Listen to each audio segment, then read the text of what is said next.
What I'm about to tell you is something that has no explanation. It's the strangest thing that has ever happened to me or anyone I personally know. I work late hours at a dive bar about 30 minutes from my house. It's not really by choice, it's just how things are when you live out in a more rural area. There are not a ton of jobs close to home, so you take what you can get. The bar itself isn't anything special, but it's steady work and most nights are pretty uneventful. The night this all happened was no different. My shift had gone by without much happening, and after closing everything up, I got in my car and started the drive home. Most of the way back is nothing but a series of winding back roads. Hardly any traffic, barely any lights, barely any cars, barely anything, honestly. Just long stretches of curves cutting through woods and farmland. It's usually a pretty quiet drive, and honestly, I've always kind of liked it for that reason. Like a built-in detox where I have time to zone out or think about characters I met at the bar and interesting conversations I may have had with them. Not long into the drive, I remember thinking to myself how unusually foggy it was. I've driven those roads more times than I can count, but that night, visibility was worse than I'd seen in a while. I actually had to ease off the gas and take it slower because I could barely see more than a few car lengths ahead. Even flipping on my brights didn't help. It just made the fog glow and reflect back at me, almost like I was driving into a wall of white. It started pissing me off because I knew it would only add time to my trip, and I was exhausted. I was about halfway home when I noticed it. Through the fog, maybe a little off to the right side of the road, there was this faint yellow blinking light. At first, I figured it was just some kind of roadside marker or maybe a reflector, but as I kept driving, it didn't really get any closer or farther away. It just stayed there, blinking at a steady rhythm, like it was moving right along with me, keeping pace from somewhere deeper in the fog. The whole thing felt a little off. I couldn't tell how far away it actually was. It was like the fog was playing tricks on my depth perception. After about another minute of driving with that blinking light hovering in the exact same place, I started getting this weird feeling in my stomach. I couldn't even explain it to you. Something about it just didn't sit right with me. I decided to slow down a bit, thinking maybe if I let off the gas, the light would keep going and I'd get a better sense of what it actually was, or it would just continue onward and disappear entirely, and I wouldn't have to deal with it anymore. But as I eased down to almost a crawl, the light didn't change at all. It kept blinking at the same steady rhythm, still holding that same distance off to the side, like whatever it was that somehow matched my speed perfectly. That's when I really started to get spooked. I finally came to a full stop just to see if it would do the same, and sure enough, it stayed right there, blinking in the exact same spot with the same rhythm. I sat there for a second, trying to figure out what the hell I was looking at and debating whether I should just turn around or keep going. That's when it changed. The blinking didn't stop, but the light itself started getting brighter, like a small flame catching a sudden gust of wind and flaring up. It wasn't flashing faster. It was burning stronger with each pulse, like whatever it was had suddenly gotten more active. That was enough for me. I wasn't about to sit there and wait for whatever that was to get any closer or weirder. I reached down to shift into reverse so I could back up and turn around, but I realized the engine wasn't running. I swear to God, it was dead silent. I had no idea how that was even possible. The only way to kill the engine would have been touching the key, but I distinctly remember never doing that. Why the hell would I do that? At that point, my hands were shaking, and my hands never shake. I pour drinks all day, my hands can't shake. As I was desperately trying to start the car, I couldn't help but think that this thing outside my car had something to do with my engine, which of course wouldn't start. I tried the ignition again and again. The engine was completely dead. Meanwhile, that blinking yellow light kept burning brighter and brighter and brighter, almost like it was feeding off something. My pulse was racing at that point. I had no idea what the hell was going on, and there was no one around for miles. Not knowing what else to do, I reached for my phone, figuring maybe I could at least get some video of it or call for help. But as soon as I tapped the screen, nothing happened. Completely black, my phone had died. I knew for a fact I still had at least 20%. I had literally checked it back at the bar before I closed up, but now it was as dead as the engine. Before I could do anything else, the light suddenly flared to a blinding brightness, like an exploding star. I physically couldn't keep my eyes open. That's how bright it was. I threw my arms up in front of me and kept my eyes shut for 10 seconds at least, feeling the blaze of what was now a gigantic light bulb. And then, just like that, it was gone, like it had never been there in the first place. The fog was still thick, but there was nothing out there anymore. My heart was still pounding, but I instinctively reached for the ignition one more time, and this time, the engine turned over like normal. I didn't waste another second. I drove the rest of the way home with my eyes glued to the road, as if looking away for even a second would bring that awful light back, but nothing else happened that night. Nothing ever happened again, actually. I've told this story to just about everyone I know, my family, friends, even a couple regulars at the bar, but no one's had an explanation that sits right with me. And trust me, I've heard every theory you could think of.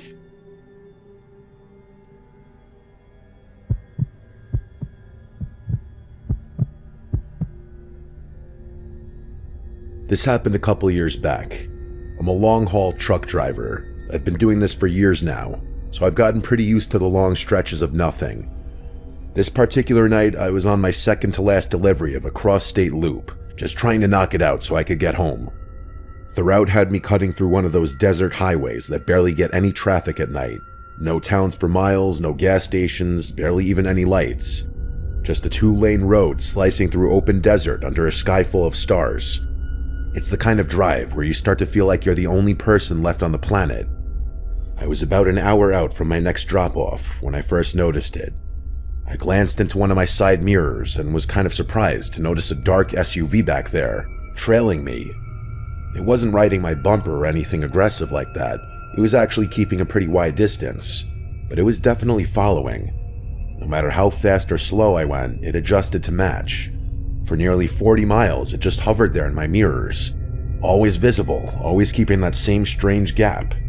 It never tried to speed up or pass, just sat back there like it was waiting for something. At first, I thought it was a driver who was afraid to pass me. Maybe they thought it was illegal or dangerous, but I cast that theory aside after driving through several passing zones. I guess it was possible they didn't know what a passing zone was, but I figured that was pretty implausible. As much as I was dying to know what was going on, I had a job to do. I couldn't afford to devote the whole night to figuring out what the guy behind me's problem was, so I tried to ignore him. As much as I tried, though, I couldn't help but glance at his car every so often. It was really starting to make me tick, which is something I rarely ever do. Around 2 a.m., I decided to pull off at a small roadside rest area. It wasn't a full truck stop or anything like that. Just a dirt lot with a few faded parking spaces and a little shed with a couple of vending machines. There were also no external lights in the whole lot except for one dim bulb flickering above the vending machines. I figured I'd stretch my legs for a minute, grab a soda, and more importantly, let whoever was behind me pass. But when I glanced back before shutting off the engine, I saw that SUV pull in too, parking way off in the far corner of the lot. At that point, whatever confusion or discomfort I was feeling became pure rage. Whoever was driving that SUV was about to get a piece of my mind. I aggressively stepped down from the cab and started making my way over to the car, not even trying to disguise my frustration.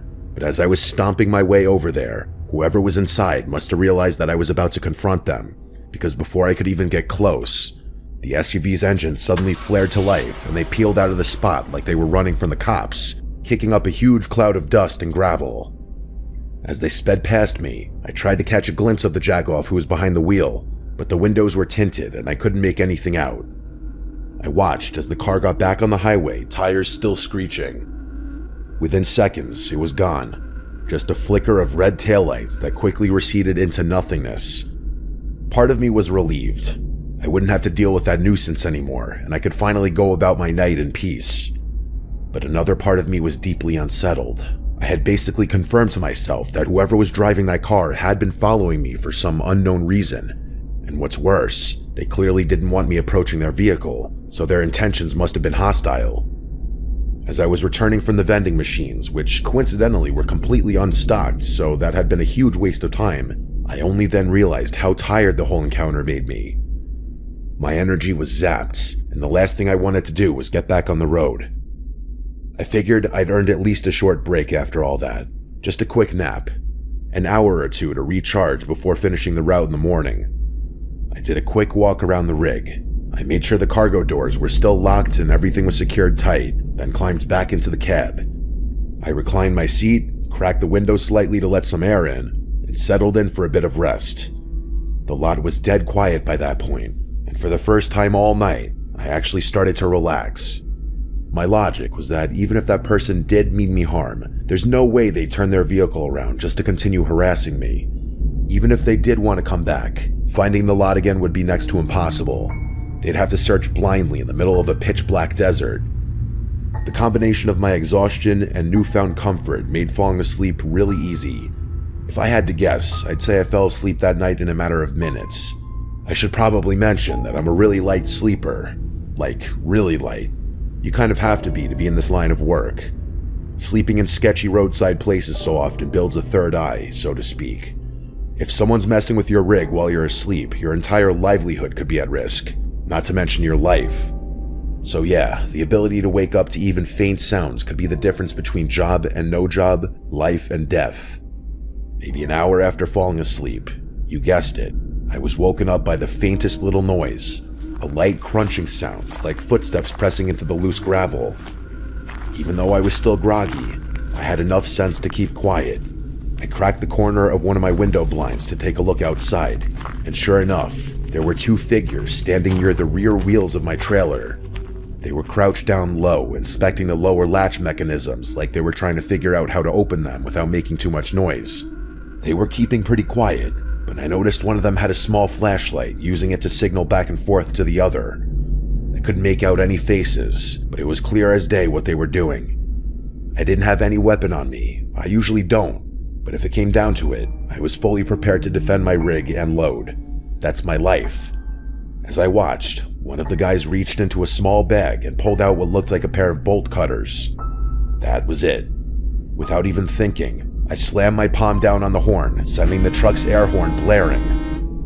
Their reaction was instant. Both men jumped like they'd been hit with a lightning bolt, and they scrambled back towards the roadside brush. Not even 10 seconds later, I saw headlights appear out of nowhere. It was that same SUV from earlier, this time roaring back into view with its lights still off, before whipping around and disappearing into the night again. I never even had time to step out of my cab before the whole thing was over. After things calmed down a bit, I called the police. Honestly, I was mostly just calling to report the incident and get it on record, but they insisted I stay put until a unit could get there to check things out.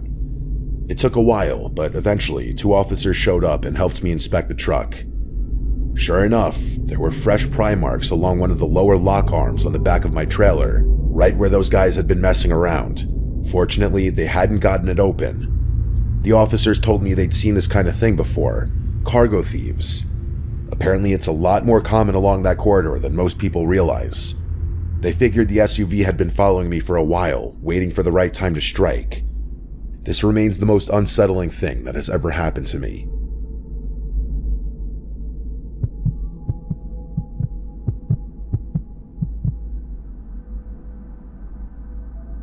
There's nothing better than a night drive, especially in the summer.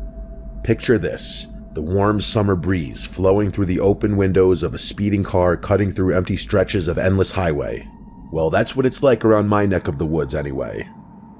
There aren't a lot of cars out on the highway at night, no cops either, so I essentially have free reign to drive how I please. And trust me, I take full advantage of that. My dad's BMW M3 definitely assists in that regard too. Don't get me wrong, I'm not a reckless driver or someone who operates a car at criminal speeds, but I do enjoy experiencing the full capabilities of German engineering from time to time. This night was one of those times. I was full-on joyriding, cruising along the highway without a care in the world, stereo turned off and passenger seat empty. My ears were focused not on music, but on 2 other things, the beautiful sounds of my car and the whip of the air around my face. Driving like this is one of the only things that makes me feel truly free. I'm not sure what came over me, but at one point I had this insatiable urge to pull off the highway and cut up some back roads where I could really appreciate the car's handling. It's like when you get a really strong urge to do something and you don't really know why, but you do know that you won't be able to sleep at night if you don't satisfy it. That's exactly what it was like. So I did exactly that. I pulled off at the next exit and started cutting through a network of back roads, weaving through whatever neighborhood I had landed in. The roads were narrow and filled with tight bends, exactly the kind of driving I was looking for. I let the car open up a bit, taking the turns with just enough speed to feel the tires grip and release. The streets were completely deserted. It was just me, the car, and the road. That is, until I spotted a flicker of light in the road up ahead and slammed on the brakes just in time to barely avoid smashing into it. Once I came to a stop, I finally got a clear look at what I had almost hit. It was a shopping cart, just sitting there in the middle of the road like someone had wheeled it out and left it. The way my headlights bounced off the metal bars must have been what caught my eye and made it look a lot more sudden and dramatic than it really was. Still, it completely threw me off. I mean, it's not exactly normal to find a random shopping cart sitting dead center in the middle of the back road at close to midnight. Against my better judgment, I put the car in park, turned on my hazards, and stepped out to take a closer look. I probably should have just kept driving, but my curiosity got the better of me. The whole thing just felt so random and out of place that I had this weird need to make sense of it. The night air hit me right away, warm but a little buggy, and the only sound was my cooling engine making the classic BMW ticking sound. I walked up to the cart, unsure of what I'd find inside. Groceries, maybe? No, that was ridiculous. I internally scolded myself for letting such a dumb thought even enter my brain. I peered inside the cart and realized it was completely empty, just an ordinary metal shopping cart sitting in the middle of the road. I stood there for a few seconds, but when it became clear there was nothing unusual about the cart itself, I turned to head back toward my car. That's when I saw out of the corner of my eye, two dark figures suddenly broke out from the farmland beside the road. They were sprinting full speed, coming straight toward me. It took my brain a second to even process what I was seeing, but in that moment it was life or death. My options were either act or die. I bolted back to my car and basically punched the start button. The car came to life as those figures made it to my car window. One of them stopped a few feet from my car, but the other one sprinted directly into my passenger side door, coming to a halt with a deafening thump. He didn't even flinch. It was as if my car were invisible. That's how fast he had been running. He didn't even brace himself for the impact. The two of us locked eyes, and all the confidence I just had was instantly gone. I was frozen. He stared at me with two beady, bloodshot eyes. His clothes were torn, like he'd been running through thick brush or barbed wire, and his hair was messy and wet. His face was smeared with something dark, dirt or blood or maybe both. He had this unsettling, vacant expression on his face that wasn't exactly a scowl, but wasn't exactly a smile either. I've never been more terrified in my entire life. It was bad. There was blood spurting from somewhere on his body, but he didn't seem to care or even notice. He must have realized I wasn't going anywhere, because he started fumbling with the door handle, trying to pry the door open. That's what did it for me. I snapped back to reality, maneuvered the car around the shopping cart, and sped out of there. I was beyond conflicted the whole drive home. Not only was I still shaken up and scared, but part of me also felt like that person needed help for his wounds and wasn't going to get it. I debated going back to see if he needed help, but ultimately decided against it. Instead, I reported the incident to the police while still driving, and they said they'd send someone over to the spot I described to check it out. When I finally made it back home, I parked in the driveway and got out to inspect the car. I needed to know how bad the damage was. That's when I noticed there was blood spattered across the entire passenger side door, way more than I had expected. It was streaked along the side mirror, smeared across the handle, even dotting part of the rear quarter panel. There was also a slight dent near the center of the door, just barely noticeable if you weren't looking for it. The amount of blood, though, that's what really got to me. It was far more than I would have thought from that brief impact. It was an inhuman amount of blood. The next morning, my dad took one look at the car and completely lost it. He didn't even give me a chance to explain before he started going off, yelling about how irresponsible I was, how I should have never taken the car out that late, and how much it was going to cost to fix the paint and the dent. I kept trying to tell him that it wasn't my fault, that something happened out there that I couldn't have possibly predicted, but he wasn't having it. To him, all he saw was his car covered in blood with a dented door, and that was enough. I may have hit a deer for all he cared. He eventually did come around to what had happened, and he was actually pretty sympathetic, but not until after I got the car cleaned up. And let's just say that was one of the last times he let me go joyriding after dark. I'm pretty sure I can explain everything that happened. Those people, probably homeless, had tried to lure some unsuspecting soul out of their car with a shopping cart. I had been that unsuspecting soul that night. They just hadn't been fast or stealthy enough to get the jump on me before I could get out of there. I never heard back from the police, but I wasn't really expecting to. Part of me feels like I shouldn't care, but I really hate thinking an impact with my car might have ended someone's life that night.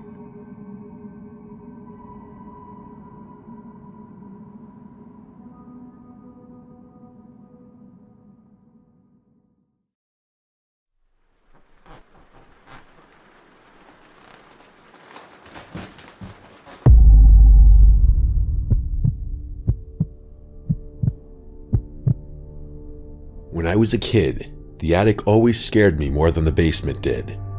I don't really know why. Most people are more afraid of basements, but there was something about our attic that really got to me.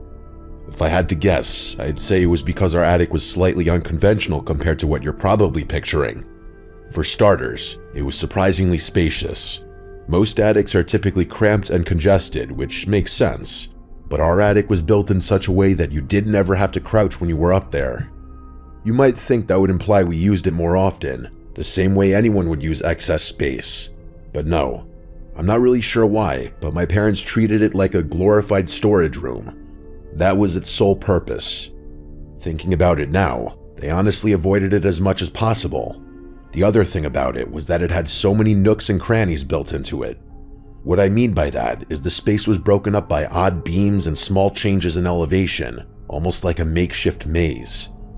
The beams were of uneven thickness, and there was no pattern to where they appeared. The result was that you couldn't stand in any one place up there and have a clear line of sight from one end to the other, and the uneven flooring was a nightmare. You could genuinely injure yourself up there if you weren't careful, and my dad used to joke that one day one of us would slip on one of the joists, fall through the insulation, and puncture a hole in the ceiling. So you can imagine why an attic like that would be scary to a little kid. The maze-like quality was what freaked me out the most. I really didn't like not being able to see the attic in its entirety, and every time I went up there, I felt like someone was hiding behind one of the beams. But anyway, what I'm about to tell you happened so long ago that I don't have a ton of other memories from that period in my life. For whatever reason, however, this memory is so vivid that it feels like a thorn protruding into what was otherwise a fantastic childhood. It happened during the week, which I remember because I had school that day. I'm not sure exactly how old I was, but I was in middle school. I woke up one morning and noticed my feet were dirty. The bottoms were gray and grimy, and there was this fine layer of grit between my toes that I couldn't explain. I remember sitting on the edge of my bed, staring at them, trying to figure out what had happened. I hadn't gone outside the night before. I hadn't done anything unusual. I'd just gone to bed, fallen asleep, and woken up with filthy feet. Being a little kid and all, I didn't give it too much thought beyond that. I just washed my feet in the bathtub and went about my day. Things only escalated from there, though. A few days later, I found a box in my room that didn't belong there. It was this small cardboard box filled with old photographs, the kind my parents kept stored away in the attic. I had no memory of bringing it downstairs, and when I asked my mom about it, she just assumed I'd been rummaging through the attic for some reason. I told her I hadn't, but she didn't seem concerned. She just took the box back upstairs, and that was that. Then it happened again. I woke up one morning and found an old lamp sitting on my desk. This ugly brass thing that I vaguely recognized from the attic. This time I was sure I definitely hadn't brought that down. I would have remembered carrying a lamp through my house in the middle of the night. But there it was, sitting on my desk like it belonged there. That's when things started clicking into place. The dirty feet, the box of photographs, the lamp. I wasn't just sleepwalking. I was sleepwalking to the attic. The realization didn't scare me right away, but it made me feel strange. The idea that I was unconsciously navigating that maze of beams and uneven flooring in the dark, completely unaware of what I was doing, was weird. I told my parents, and they reacted exactly how you'd expect. They said sleepwalking was completely normal, that lots of kids did it, and that I'd probably grow out of it. I wouldn't exactly say they were dismissive, but they weren't overly concerned either. To them, it was just one of those things. But to me, it was more than that. After the next incident, I started dreading bedtime. I'd lie in bed for hours after I was supposed to go to sleep, fighting it because I was terrified of what might happen once I was unconscious. I obviously couldn't fight sleep forever though, and every morning I would frantically check my feet to see if they were dirty. If they were clean, it had been a good night. If they were dirty, it had been a bad night. They were usually clean, but those few times they weren't really got to me. There was no denying that I was definitely going up to the attic regularly, and the worst part about the whole thing was that I had no memory of it whatsoever. For all I knew, I was spending more time up there than in my own bed.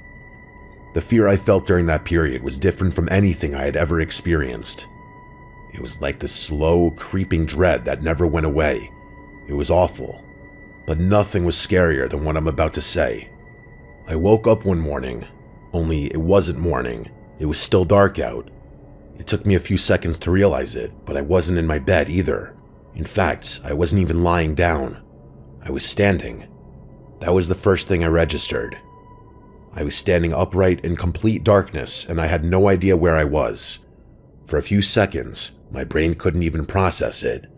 But then the recognition hit me. I was in the attic.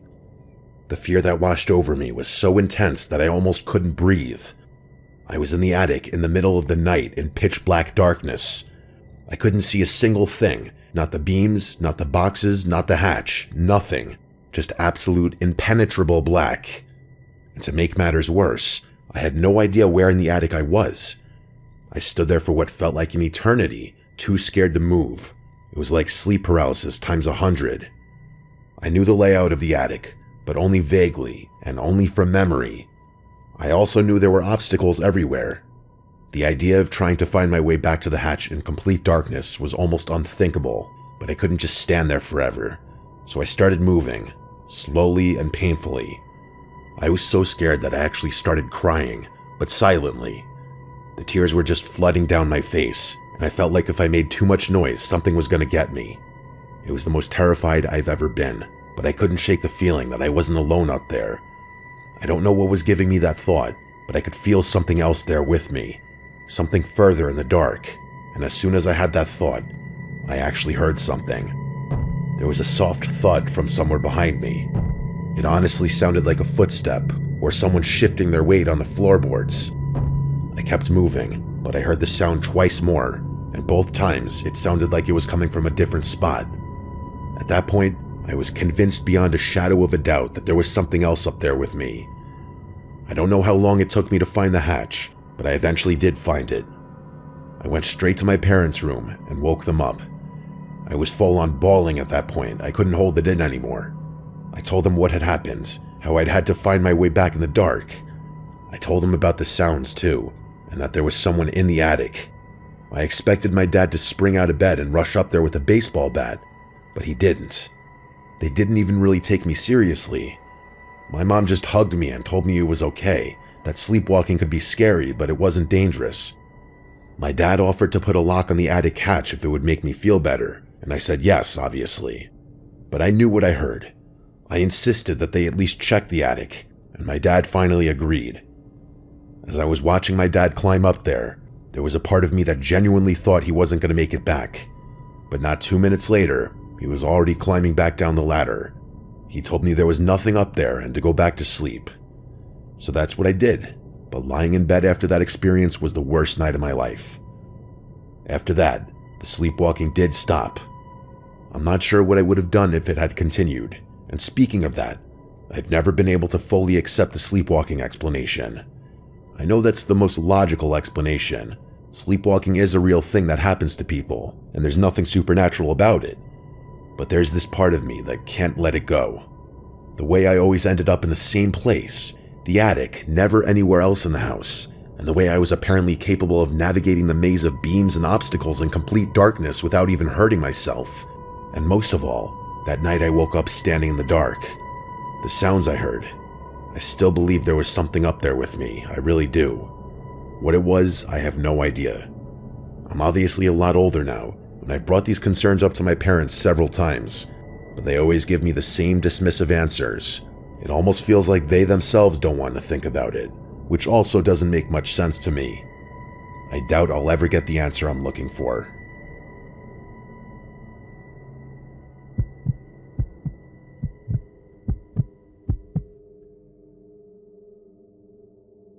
This happened when I was 14 or 15. My family lived in this old house that had been passed down for generations. My dad grew up there, and so did his parents before him. I don't live there anymore, but I still think about what I'm about to tell you from time to time. Like most houses, it had an attic. It was basically a graveyard for stuff nobody wanted to deal with, like old furniture, boxes of God knows what, and Christmas decorations. That last one was the only reason anyone ever went up there. Once a year right before the holidays, and then once more to put everything back. This happened around Christmas time, but Christmas has basically nothing to do with the story. That particular Christmas, my dad decided I was finally old enough to grab the decorations myself. He gave me the whole rundown, which boxes to look for, something about the lights being in a separate container near the back wall, and I nodded along like I was paying attention. I wasn't, not really. I was thinking about something else.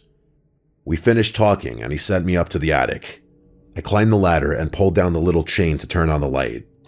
I remember looking around and thinking I genuinely couldn't remember the last time I'd been up there. But then I realized there was a problem. I had absolutely no idea what my dad had actually told me to grab. I couldn't remember any of his instructions, and there was no way I was going back to ask him to repeat himself. My dad had this thing about that. He'd get legitimately pissed off if you made him say something twice, so I just started opening random boxes that looked like they might contain Christmas decorations. I moved stuff around for probably 20 minutes, and I ended up making a complete mess of the place. I did eventually find the Christmas stuff, which spared me the anxiety of having to go back downstairs empty-handed, but the attic was completely disorganized at that point. I made like 4 or 5 trips up and down the ladder, hauling everything to the living room. Once I was done, I went back up for one last look to make sure I hadn't missed anything important. I knew I was going to have to reorganize everything up there, which I wasn't looking forward to. As I was looking around the attic, bracing myself for all the stuff I was going to have to move, I saw something up there that looked out of place. In one of the back corners, kind of tucked behind all the stuff I'd moved around, there was this box I hadn't seen before.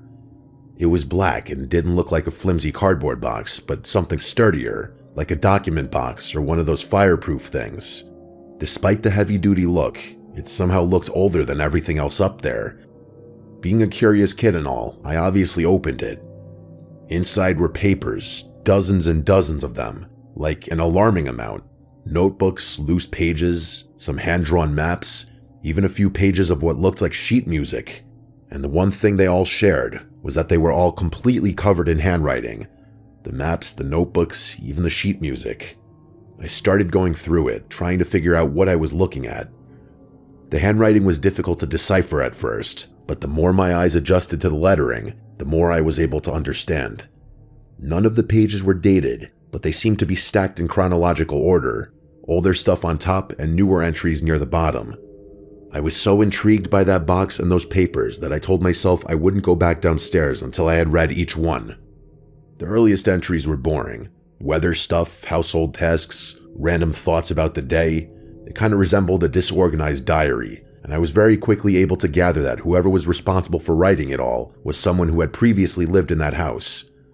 As I kept reading, though, things got weirder. For starters, the handwriting got slightly more chaotic and illegible, which was the first indication, but that was nothing compared to the content of what I was reading. Whoever wrote all of it had become obsessed with the attic. They kept measuring it. They repeatedly documented the dimensions of the attic over and over, comparing them to the footprint of the house below. According to their math, the attic was smaller than it should have been. There was space along one of the walls, like several feet, that couldn't be accounted for. They went into extreme detail about this one wall, like cracks, indents, marks. Every square inch of what made that wall distinctive was in there. The entries got even more frantic after that. Based on what I was reading, it was clear that whoever had written them was spending hours at a time in the attic, sometimes even sleeping up there. They started hearing sounds from behind that missing space, like scratching, breathing, that sort of thing. There were timestamps to go along with some of the entries, like 2:14 a.m., scratching for approximately 3 minutes. The more I read, the more I realized I was getting a first-hand account of someone's complete descent into madness.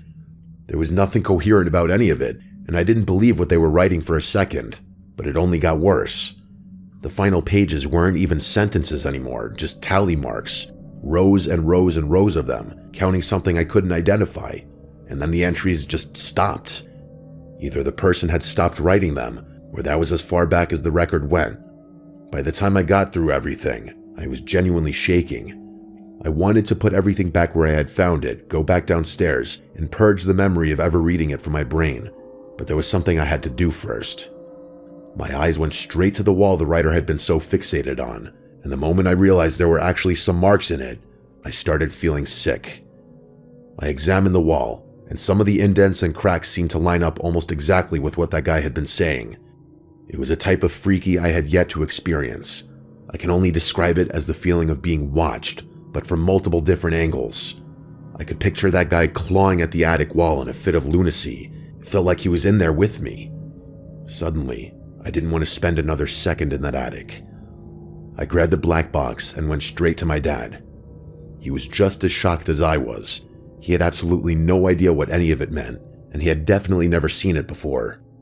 He told me he was 100% sure it wasn't his father's handwriting, which meant whoever wrote those entries must have been a person who lived there even before my grandpa.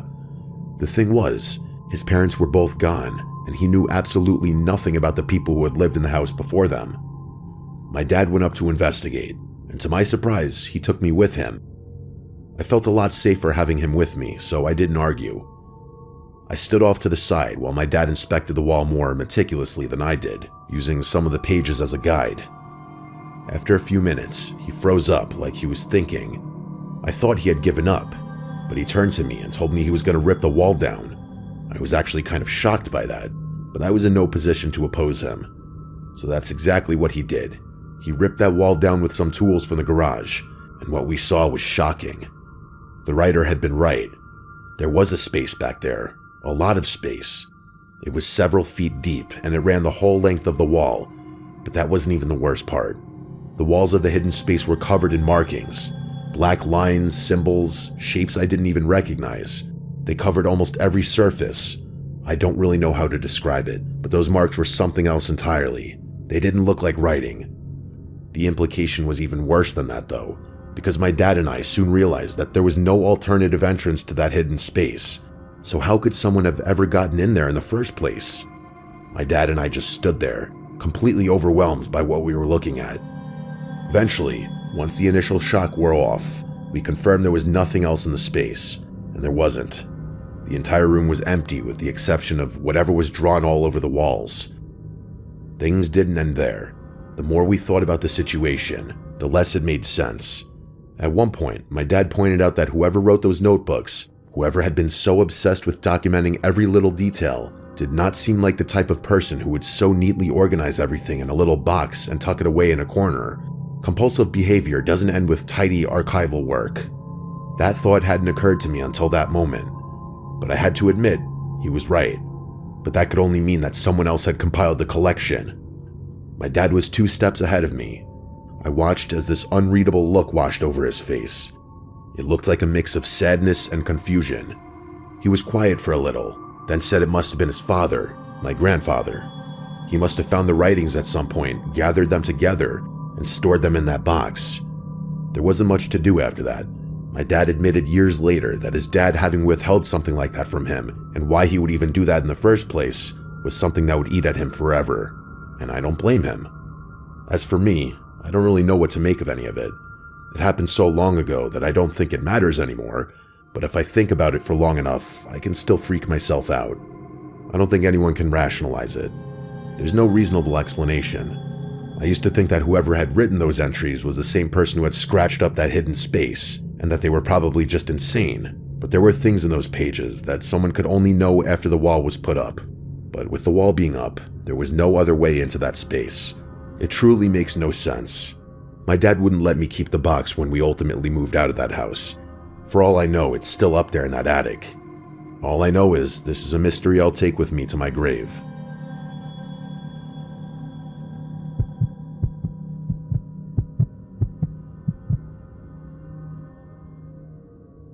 I've been a smoker for longer than I care to admit, 23 years now, give or take.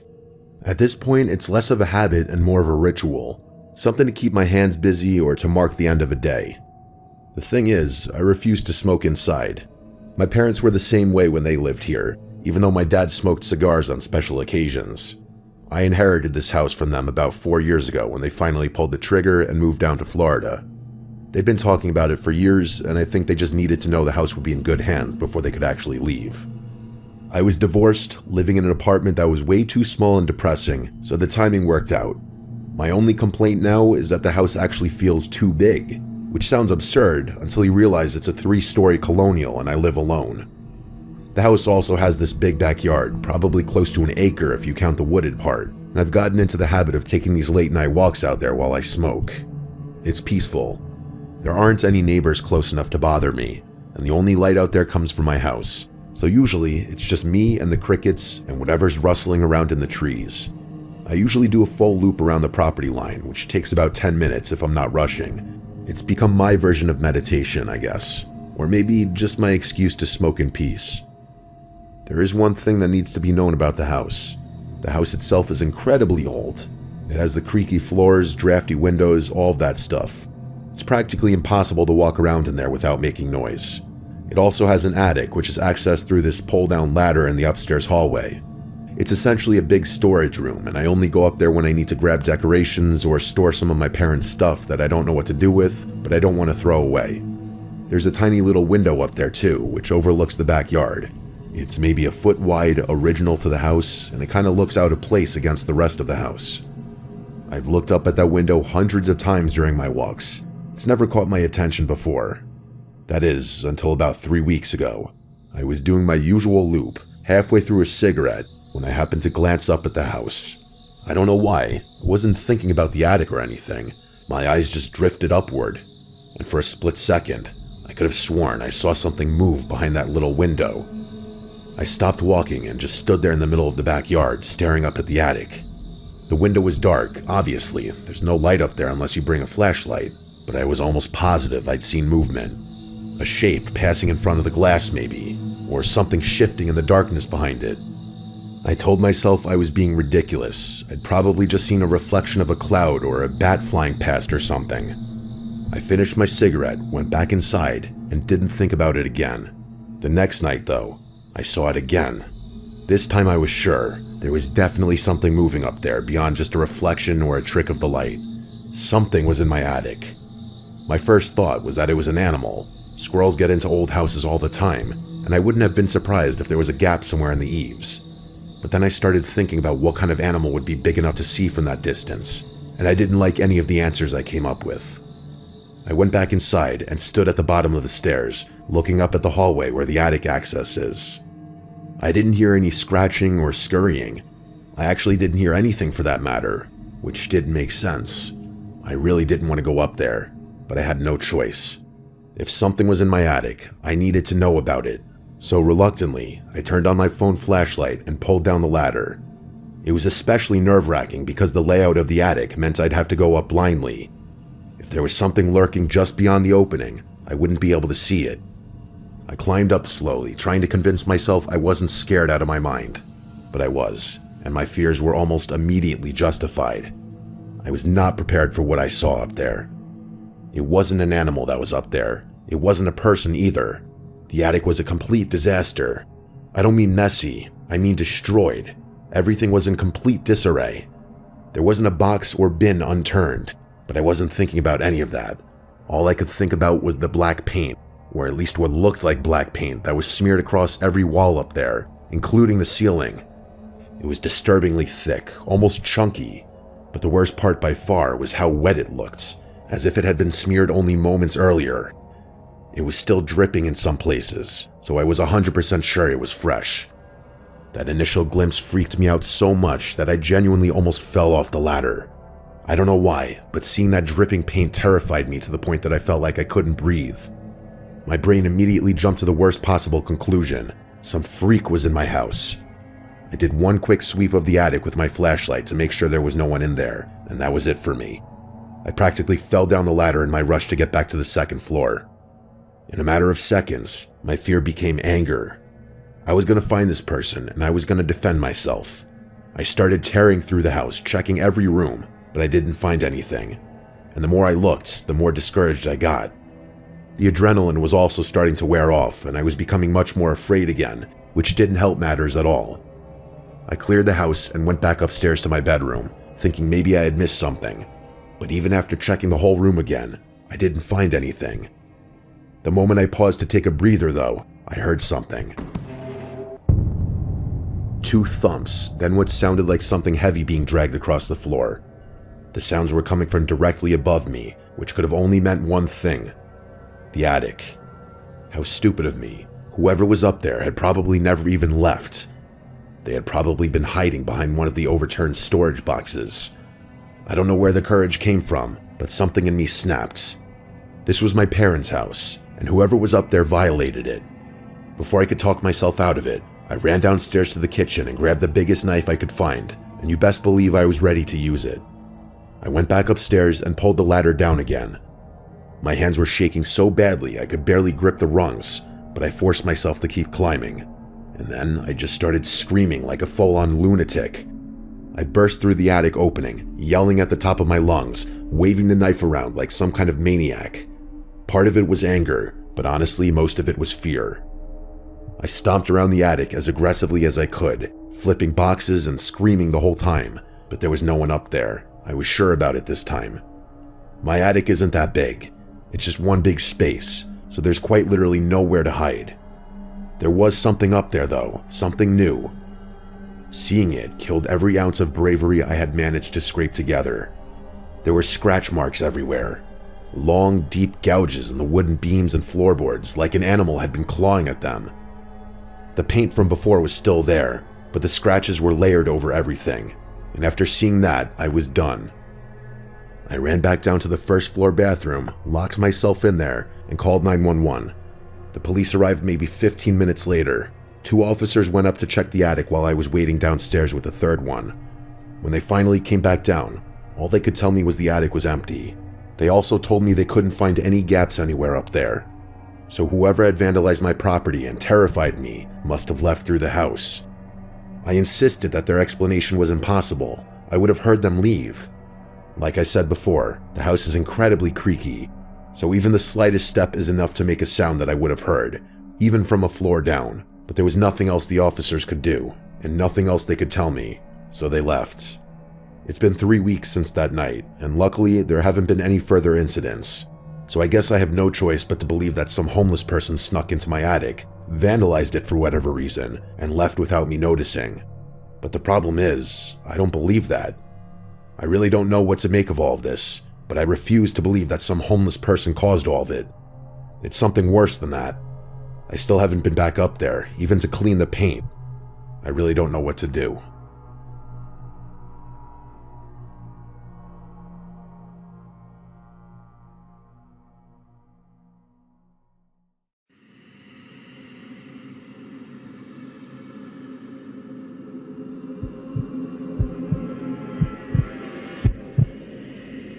This happened not even a month ago.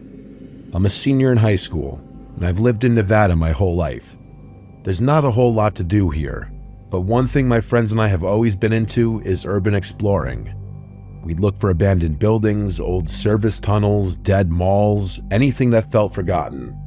We'd climb through broken fences, take pictures, sometimes sneak up to the roofs or down into basements. It wasn't about breaking stuff or doing anything illegal. It was just about the vibe. The only guy in our group who always found the weirdest places was Charles. He was kind of the quiet, mysterious type. He'd show up with locations none of us had heard of. Half the time, I didn't even ask how he found them.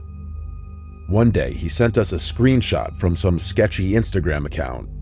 Low follower account, blurry photos, all kinds of creepy comments under the posts. The caption on the post in question just said something like, "Dozens of abandoned mine shafts in the Mojave Desert if you know where to look." According to Charles, he had been in contact with the account, and whoever was running it had given him some areas to check out. That's all Charles needed. He was instantly obsessed with the idea. So that Saturday, it was me, Charles, and our other friend James. I had a Wrangler that was perfect for off-road desert driving, so we took that. We didn't have a specific address or anything, just a general area and a pin drop somewhere in the middle of the Mojave.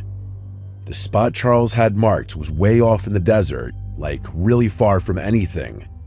We turned off the main road almost half an hour earlier, and the dirt path we were on barely looked like a road anymore. We drove around for what felt like forever.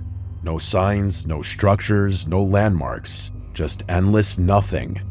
I kept checking my phone, even though I knew we didn't have service. James was in the back, getting more and more irritated. He started telling Charles this whole thing was a waste of time, and that he had been scammed by some troll account.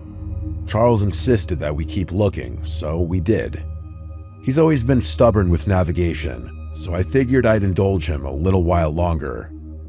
Eventually, just as we were about to call it quits, James pointed out something off to the right. At first, it looked like just more rock and sand, but as we got closer, we saw it.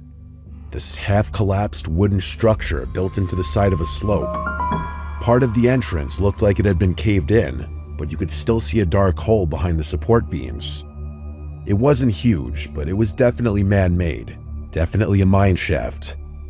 Charles didn't say anything at first. He just pulled out his phone, opened the offline map he'd downloaded when we still had service, and dropped a pin on it. Then he turned to James and said, "Told you," to which James said he just got lucky. But even I had to admit, it was kind of crazy. We'd been driving in circles out in the middle of nowhere, and somehow, we'd actually found one. I parked a few yards from the entrance, just off to the side on a flat patch of dirt. We all climbed out and geared up. Charles had even brought masks for us to wear. The three of us walked up the mine, and it looked even sketchier up close. Charles picked up a rock and tossed it in. We waited. A few seconds later, we heard it clang 3 times, then nothing. It was really deep. Charles looked back at us and said if we tripped on the way down, we were probably dead. We started the descent. Luckily, the shaft wasn't a straight drop. It sloped down at a steep angle, but not enough that we had to climb hand over hand. The ground was loose and uneven, and there were old wooden beams lining parts of the wall. Surprisingly, they seemed pretty sturdy. The deeper we went, the colder it got, and quieter. It was really eerie down there. We couldn't even see any light coming through from the entrance anymore. Eventually, we made it to what felt like the bottom. The shaft leveled out and opened into a wider tunnel that branched off in a few directions. It looked exactly how you'd imagine. Old support beams every few yards, rusted rails half buried in dirt, and a thick layer of dust on everything. There were scraps of wood and metal scattered around, maybe parts of old carts or tools. It smelled kind of stale in there, if that made any sense. Honestly, I didn't realize how much of a blessing the masks were until that point. We picked a tunnel and just started walking. None of us really said much. We weren't looking for anything specific, just exploring. There honestly wasn't much cool stuff down there. The place looked like it had been mostly cleaned out of anything worth taking. But then we heard something. It was faint, somewhere further down the tunnel.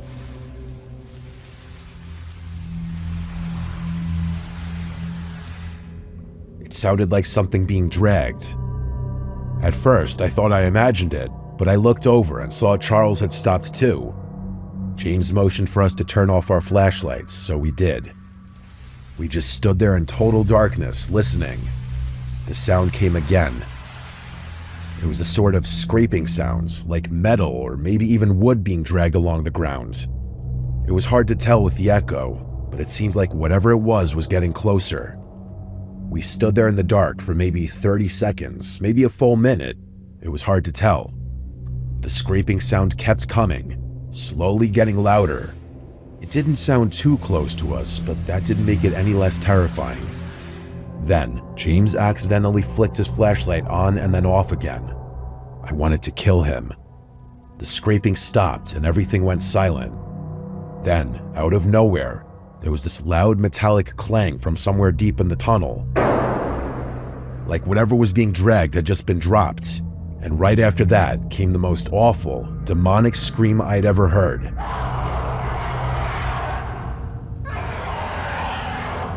It barely sounded human. We turned and ran, not even caring about how loud we were being. I've never run faster in my entire life.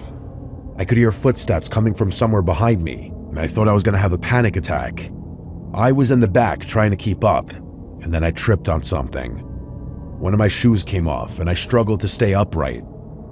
I didn't have time to go back for it, so I just kept going, trying to ignore the pain in my foot. Up ahead, Charles and James had already reached the incline and were climbing. I practically threw myself up the stairs. When I tell you climbing those stairs half barefoot was the most painful thing I'd ever experienced, I'm not exaggerating. It was excruciating. I picked up a new splinter every few seconds. If not for the adrenaline coursing through my veins, I don't think I would have been able to make it out of there.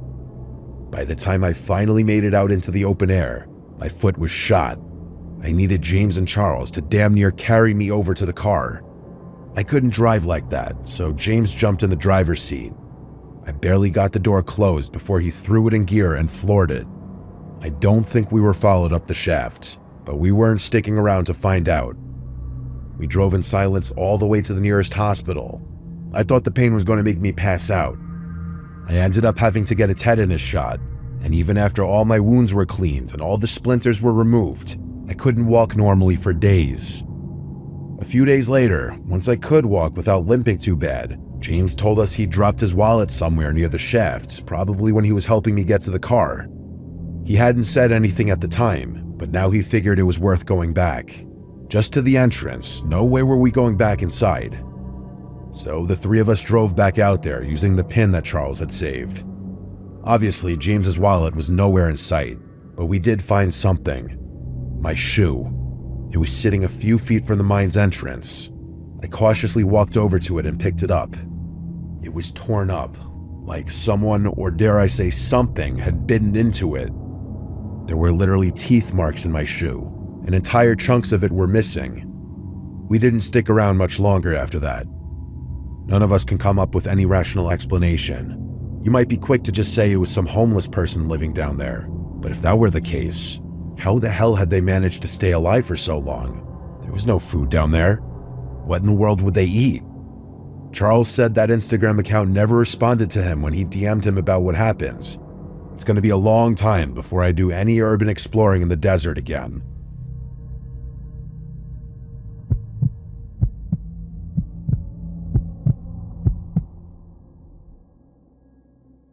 I've always been a rugged kind of guy. I've always loved the outdoors, and a vacation to me is a camping or fishing trip, not some extravagant excursion to some resort or something. My girlfriend of 6 months shares my love of nature. That's probably one of the main reasons we started dating, if I had to be honest. A couple weeks back, Tiki and I decided to do something a little different. We drove out to the desert to camp for a few days. We'd both done forests, mountains, lakes, all that, but neither of us had really experienced the kind of open, silent, dry isolation the desert offered. It just felt like something we had to try at least once. One of the main reasons we landed on the desert, too, was the stargazing. That's something we both love, probably more than anything else. Even back when we first started dating, we'd take drives out past town just to lie in the hood of the truck and watch the stars. So when we read that this spot was far from any towns or light pollution, it was basically a done deal. I found a place online that was supposedly remote but legal to camp on. No amenities, just open land, some fire rings, and stars. Sounded perfect. We packed up the truck with our gear and made the 3-hour drive early that Friday morning. The last hour or so was on a dirt road that felt like it went on forever. There wasn't a house or sign of human life in sight. Honestly, that was half the appeal. By the time we found the campsite, it was already late afternoon. The place was completely void of people, just as I had hoped. The first couple nights were exactly what we wanted. Warm days, cool nights, clear skies. We'd sit out by the fire with a couple drinks, pass a little joint back and forth, and just talk about dumb stuff or lie back and stare at the sky. Not having a schedule or any distractions was really, really refreshing. And yeah, we'd fool around a bit in the tent. That was all part of the fun too. It felt good to be disconnected. Both nights though, we heard something strange. Not close, just somewhere way out in the distance. It was this low, drawn-out sound, like a howl or a moan.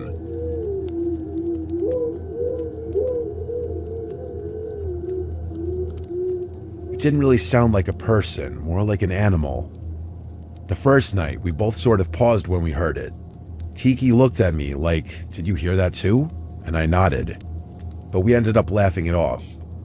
I said it was probably a coyote or a mountain lion or something, and she agreed. Same thing the second night, right around the same time too. We chalked it up to being desert wildlife. I mean, there's all kinds of stuff out here that we're not used to hearing. It was unsettling, sure, but we weren't going to let it ruin the trip. The third night, I woke up to the sound of footsteps outside the tent. It was soft at first, just a couple faint crunches, like someone walking slowly over dry dirt. I held my breath and listened. It wasn't an animal. It was too steady and slow. I didn't move.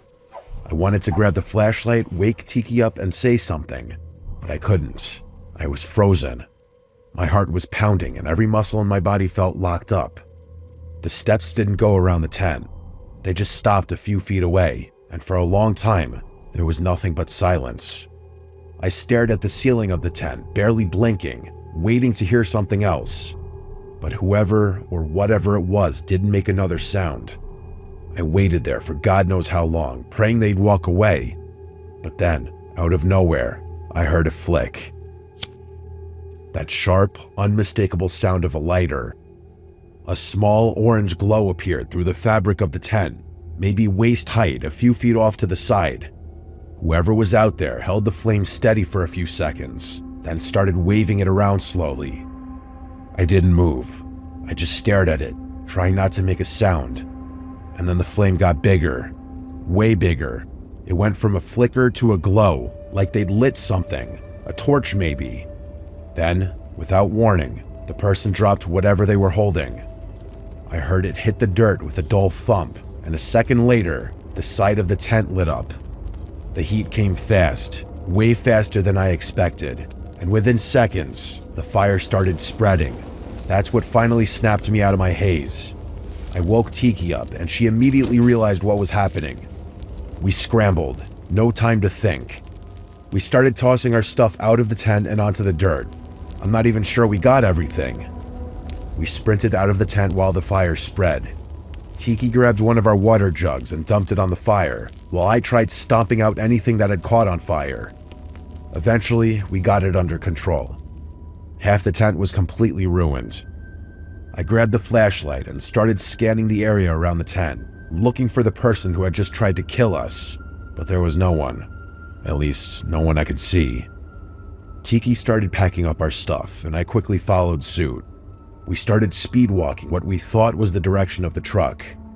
There weren't any landmarks, and it was dark, so we were practically guessing. After a few minutes, it became clear we were turned around. At some point, maybe 10 minutes into walking, I heard it again. That same distant scream we'd heard the first 2 nights. Only this time, it didn't stop. It kept going, like an animal was in constant pain.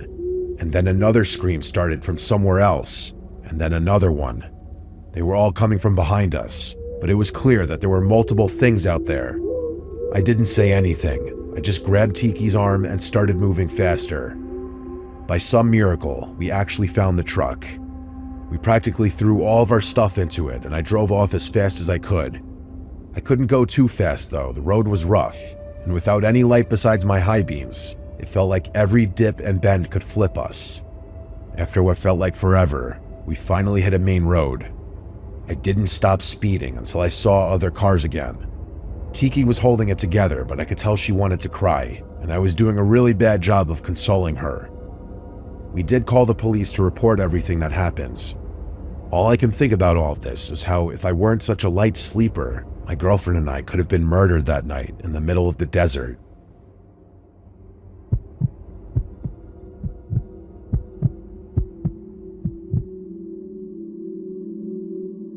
This is important context for what I'm about to tell you, so I'm going to start here. I've always been a little suspicious of my mom's past. Suspicious isn't exactly the right word, but I can't think of a better one.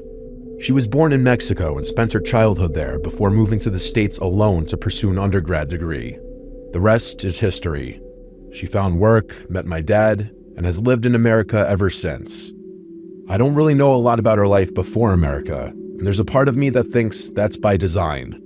She avoids talking about her past entirely and dismisses any questions about it with a joke or by changing the subject. Growing up, my dad always told me that it was because she had some childhood trauma that was better left undiscussed, and I believed that for the longest time. I mean, why wouldn't I? But as I grew older, I started getting more and more curious, and would often marvel at how skilled my mom was at dodging those kinds of questions at family gatherings and whatnot. Here's what I do know. She lived in a border town somewhere in northern Mexico along the Texas border. It doesn't have the best reputation being a border town and all. The closest I've ever gotten to knowing anything about her parents is a joke that she told a few times when I was younger.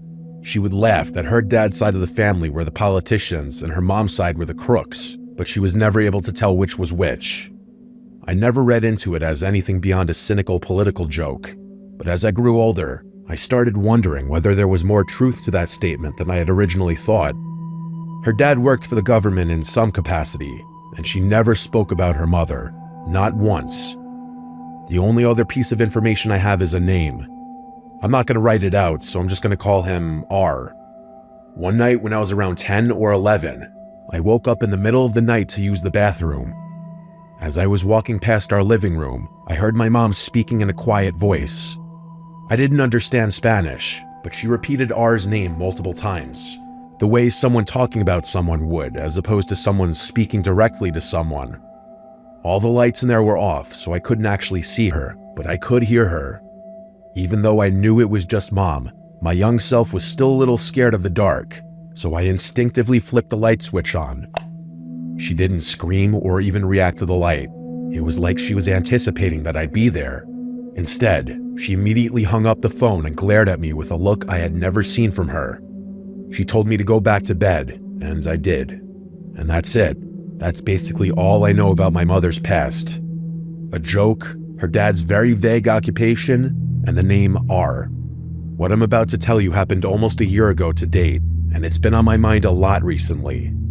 I'm from Arizona, lived there my whole life. I was a year removed from graduating college, and I was driving through the desert on my way to meet up with one of my old college friends. It was a really long drive, I'm talking road trip hours, and I was tired of listening to music. I'm not a podcast guy, so I was low-key cycling through my contacts, calling up all my friends and whatever girls I happened to be talking to. Eventually, I decided to call my mom. We're both really into soccer, so we were talking about the upcoming Champions League fixtures and how exciting the matchups were. She's got some serious knowledge on the sport, so the two of us can talk soccer forever. Out of nowhere, I saw two pickup trucks blocking the road up ahead. It didn't look like a car accident, so I wasn't sure what I was looking at. I was worried that someone might need help or something, so I slowed down as I approached. My mom was still on the phone, but I hadn't let her know what was happening. I stopped my car and sat there, wondering if it would be a good idea to get out. Before I could do anything, 3 men sprang out from the 2 cars, all holding guns. I froze up and realized there was another car quickly approaching mine from behind. I was unarmed, so compliance was really my only choice at that point. One of the men tapped his gun on my door, motioning for me to get out. The other 2 stood a little further back. I put my hands up and slowly got out of my car. By that point, the car behind me had fully caught up and was parked a little ways away. The man barked a few commands in Spanish, but I didn't understand what they were saying. I consider my inability to speak Spanish one of my biggest failures in life, especially as a Mexican American. And in that moment, not being able to at least communicate with my assailants, I wanted to die. It didn't take a translator to know what they wanted me to do, though. Before I knew it, my phone, keys, wallet, and other personal belongings were in their possession, and it looked like I was going to be stranded in a barren desert with no viable escape. One of the men got into my truck, and that's when things took a turn. I realized I hadn't hung up the phone with my mom, and since my truck was still running, she was still on the line. I watched through my driver's side window as the man reached his finger toward the screen as if to hang up, only to pull it back, like he had changed his mind. I kept watching, and it seemed like he was listening. I instantly connected the dots. My mom must have been speaking to him. Eventually, I saw his lips start moving and realized they were having a full-on conversation in there. I obviously couldn't hear anything because the windows and doors were closed, but I knew they were speaking Spanish. I swear on my life, I'm 90% sure he repeated R's name a few times, like my mom had said it and he was making sure he heard it correctly. At some point, the other guys must have realized what was going on, because they stopped guarding me and approached the car. The guy inside rolled the window down and stared at me as he spoke to the other two men. After he finished talking, all three of them turned and stared at me, as if sizing me up. The conversation didn't last long after that. They hung up the phone and walked back over to me. They handed me all my stuff back, including my car keys. The only thing they took was the cash in my wallet. One of the men looked at me, smiled, and in a thick accent said, "Tax," as he did it. I had never been more happy to lose all my cash in my life. As I drove away, all three cars, including the one that had been behind me, started speeding off into the desert, away from the road. My plan was to try memorizing their license plates, but none of the cars had any. I was still in shock. After a few minutes of driving, I called my mother back and demanded an explanation. She told me that she had simply threatened to call the police on them, as she was tracking my location and knew exactly where I was. I told her that was obviously BS, and insisted she tell me what they had really been talking about. She was adamant about her story though, and told me most of the Spanish was just her pleading her case. Even though I didn't believe her story, there was nothing I could do but accept it. I asked her to call the police for me, and she said she would. Eventually, we ended the call, and I drove the rest of the way in complete silence. In all honesty, I blocked that experience out of my mind for as long as I could, but over time, I just couldn't anymore. I'm becoming more and more sure that my mom had some kind of tie to a Mexican gang or a cartel growing up. And even scarier, maybe that tie didn't end when she left Mexico. She knows I'm not stupid, so I don't know how much longer she expects to keep this charade up. I feel like I should just straight up ask her, but I'm really worried about what kind of tension that might create. Or worse, what kind of world I might be getting myself into should she tell me the truth.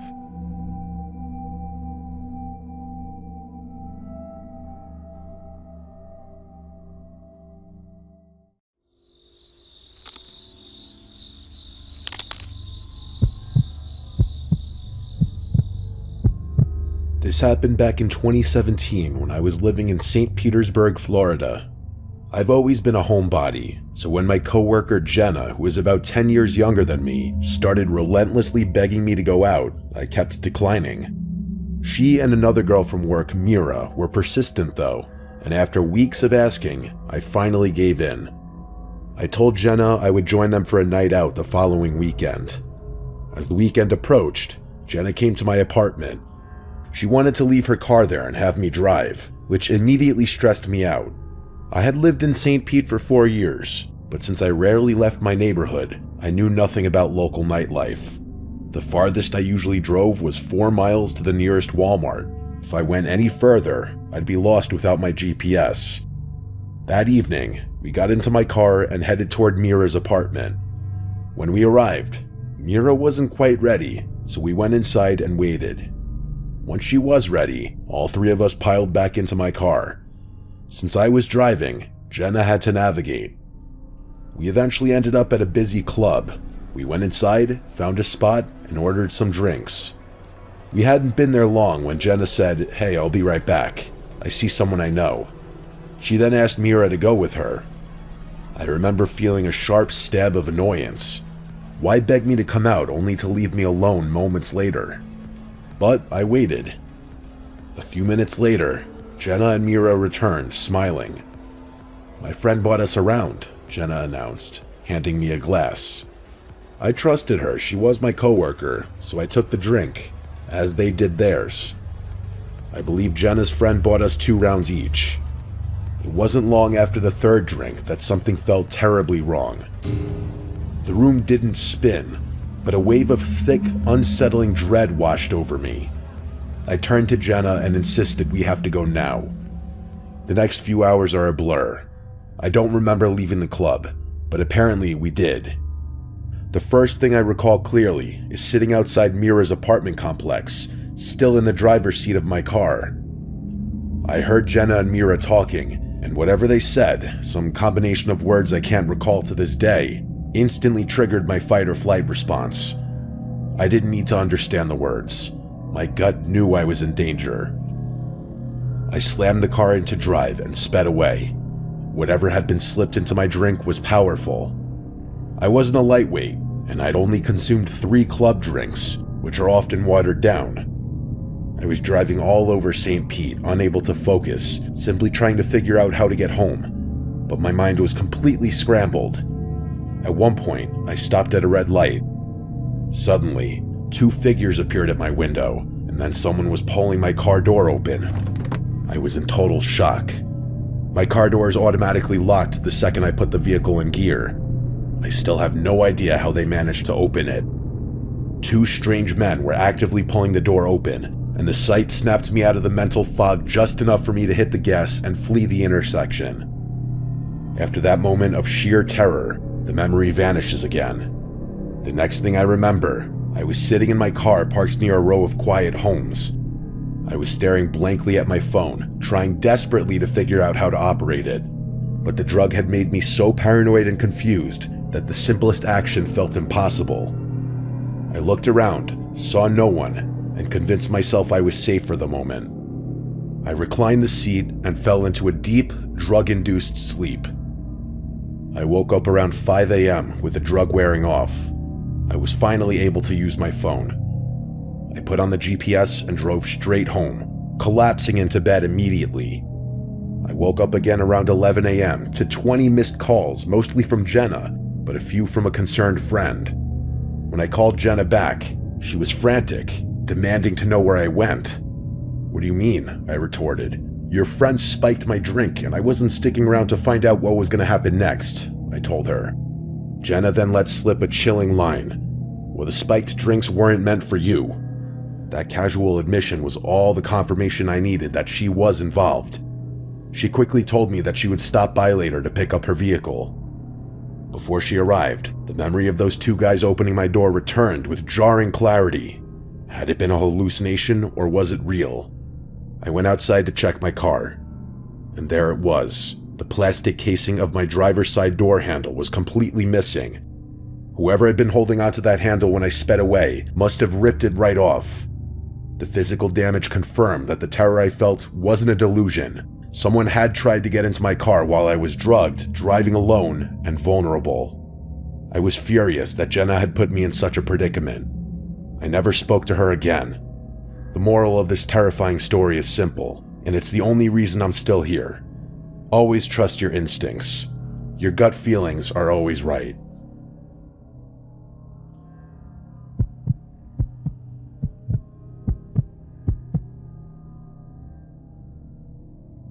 I'm a teenager that lives in a lively coastal town in a small enough country. It's very popular among tourists during the summer, and becomes quiet during the other seasons. The main attraction of our town is the beach that stretches a few kilometers down to these sand dunes that are great for a scenic walk. The hills within are easy to get lost in, but at the same time easy to make your way out of, as if you walk a kilometer in any direction, you're sure to be back on the beach or on the path that leads back to a car park. The walk from this car park is around 15 to 20 minutes, provided you make good pace, so you're never truly isolated there. During the day, you'll always see families with young kids taking a stroll down there, or somebody walking the dog. My point here is that the dunes are known to be safe during the day, and if you get lost in them, you shouldn't panic. This story takes place a few weeks after school started back up, so town is quieter and the evenings grow darker. My friends and I are part of the local scout group. Our group is split into 4 groups, being Beavers for ages 5 to 8, Cubs for 9 to 12, Scouts for 12 to 15, and lastly, Ventures for ages 16 to 18. We meet every Thursday from 7 to 9 p.m., whether it be inside or outside, it depends on the time of year. On this night, it was the Scouts' first night back after the summer break, so as per the tradition, we meet at the car park by the walk to the sand dunes, and the Scouts would walk down to the sand dunes. We would have the older Scouts hike up the biggest of the dunes, and then have the newer Scouts, the 12-year-olds, follow them so the older Scouts help the newer Scouts to reach the top, and when they do, they're officially considered Scouts. So the scouts set off, while me and the other 8 Ventures stayed behind to practice our first aid for about 45 minutes. We did pretty well in that, and we decided we still had time to go to the dunes. The quicker walkers, including myself, reached the dunes first. The tide was fully in, so we weren't able to walk on the beach to the biggest dune, which was known as the Baldy Man, so we just walked through the other hills of the dunes. My friend and I, who I'll call Noah, were set on reaching the scouts, who at this point had all made it to the top of the Baldy Man. We shouted back to our leader and the other Ventures what we were going to do, and another 2 people decided to join us, who I'll call Thomas and Ewan. The others were a good bit behind, so they went into pairs and split up in checkpoints, so the 4 of the people going to see the scouts were able to find our way back. So me, Noah, Thomas, and Ewan took off in the near pitch-black dunes, tripping and falling all over the place, going up and down, hill after hill, while scraping our legs on the pointed grass and the occasional bramble. The moon illuminated the silhouette of the scouts, and we were further away than we thought. We stopped to rest on a ridge where we looked back and saw another 2 Ventures looking towards us. We gave them a wave, and they returned it. I was closing my bottle of water, getting ready to run again, when Thomas shushed us all. He looked mildly concerned at first, but he seemed to shrug it off. We questioned him as to why he shushed us, to which he replied, "Did you hear that?" We shook our heads, so Thomas said he thought he heard something rustling in the bushes, but we put it down to the wind, although it was a very still night. After another 10 minutes, we were on the last hill before we reached the scouts, and we were exhausted, but we pushed through and made it up to them. We said hello to our friends and scouts, welcomed the new scouts, and decided we had to head back, as it was now basically pitch black out. And again, we had no torch. We tumbled down the big hill, catching our footing again on the sand, and we began making our way back to the Ventures we saw on the ridge. We ran up and down the hills again until we made out the outline of the ridge we saw the Ventures on. They were still there. We were relieved to see them there, even though we knew they would be. Finally, the 4 of us made it up to them. I'll call the 2 Cormac and Alice. Cormac is a big guy muscle-wise, and is known in school for his intelligence. He's about 6'3" and looks like he could beat up a bear in a fist fight. Alice is a quiet girl but very smart, both in school and in social situations. Even without a torch, I could see a look of panic on Cormac's face, along with Alice visibly shaking beside him.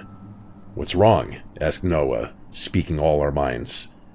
Cormac looks me dead in the eyes and says, "Were you walking around on your own down there?" Pointing down to a clearing in the hills where people might come to have a drink or a smoke. "No, I've been with the others the whole time. Why?" I replied, feeling my heart rate increase. I think all of us had the same realization at the same time. We could nearly feel each other's blood run cold.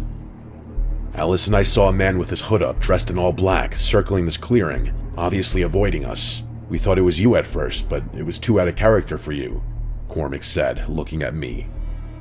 I was about to speak, but Cormac kept going.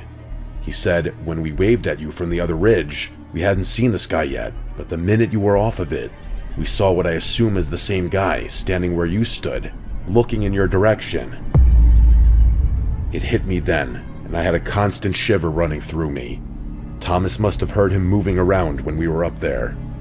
We were being followed. There's safety in numbers, so the 6 of us made our way down to the clearing where the man was spotted. "He didn't even have a torch," said Alice in a shaky voice. Cormac and Alice rushed toward the scouts to warn their leaders about the situation, while the other 4 of us stayed back and kept watch in the clearing. Cormac and Alex came back quickly after warning the scouts. It was oddly quiet now. We were terrified that this man, dressed in all black without a torch, circling the place, and most scary of all, alone in the pitch-black dunes, was going to jump out and attack. Luckily, that never happened. We hurried back to the car park, finding the last 3 Ventures along with our leader on the way back, notifying them of the situation. We were nearly out of the dunes when one of the younger scouts let out a scream which prompted all the others to run. Noah and I, leading the walk back, were the ones who rushed to the kid first. The poor child was in tears, and when we asked him what happened, he pointed to my left. There he was, the same man, standing on a ridge, just looking at us. Noah told everyone to run, as he said he saw a knife in the man's hand. The Ventures all carried the slower children back to the car park, which was safe as far as we assumed. I never saw the man's face, nor do I plan on finding out who it was. The Scouts and Ventures were collected by their parents, who I assume all have their versions of the story, but only a handful know the full one.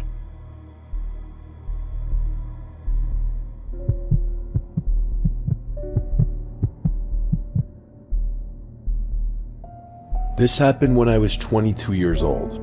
I was working as a bartender at a small dive bar a few blocks from my apartment. By no means a fancy place, just a bunch of locals who would come and get their late night drinks or to watch whatever games were on. I started recognizing regulars pretty quickly, a lot of them older guys. After my shifts, I usually walked home because it was so close, and sometimes I'd have a couple shots with customers near closing time, so driving wasn't smart.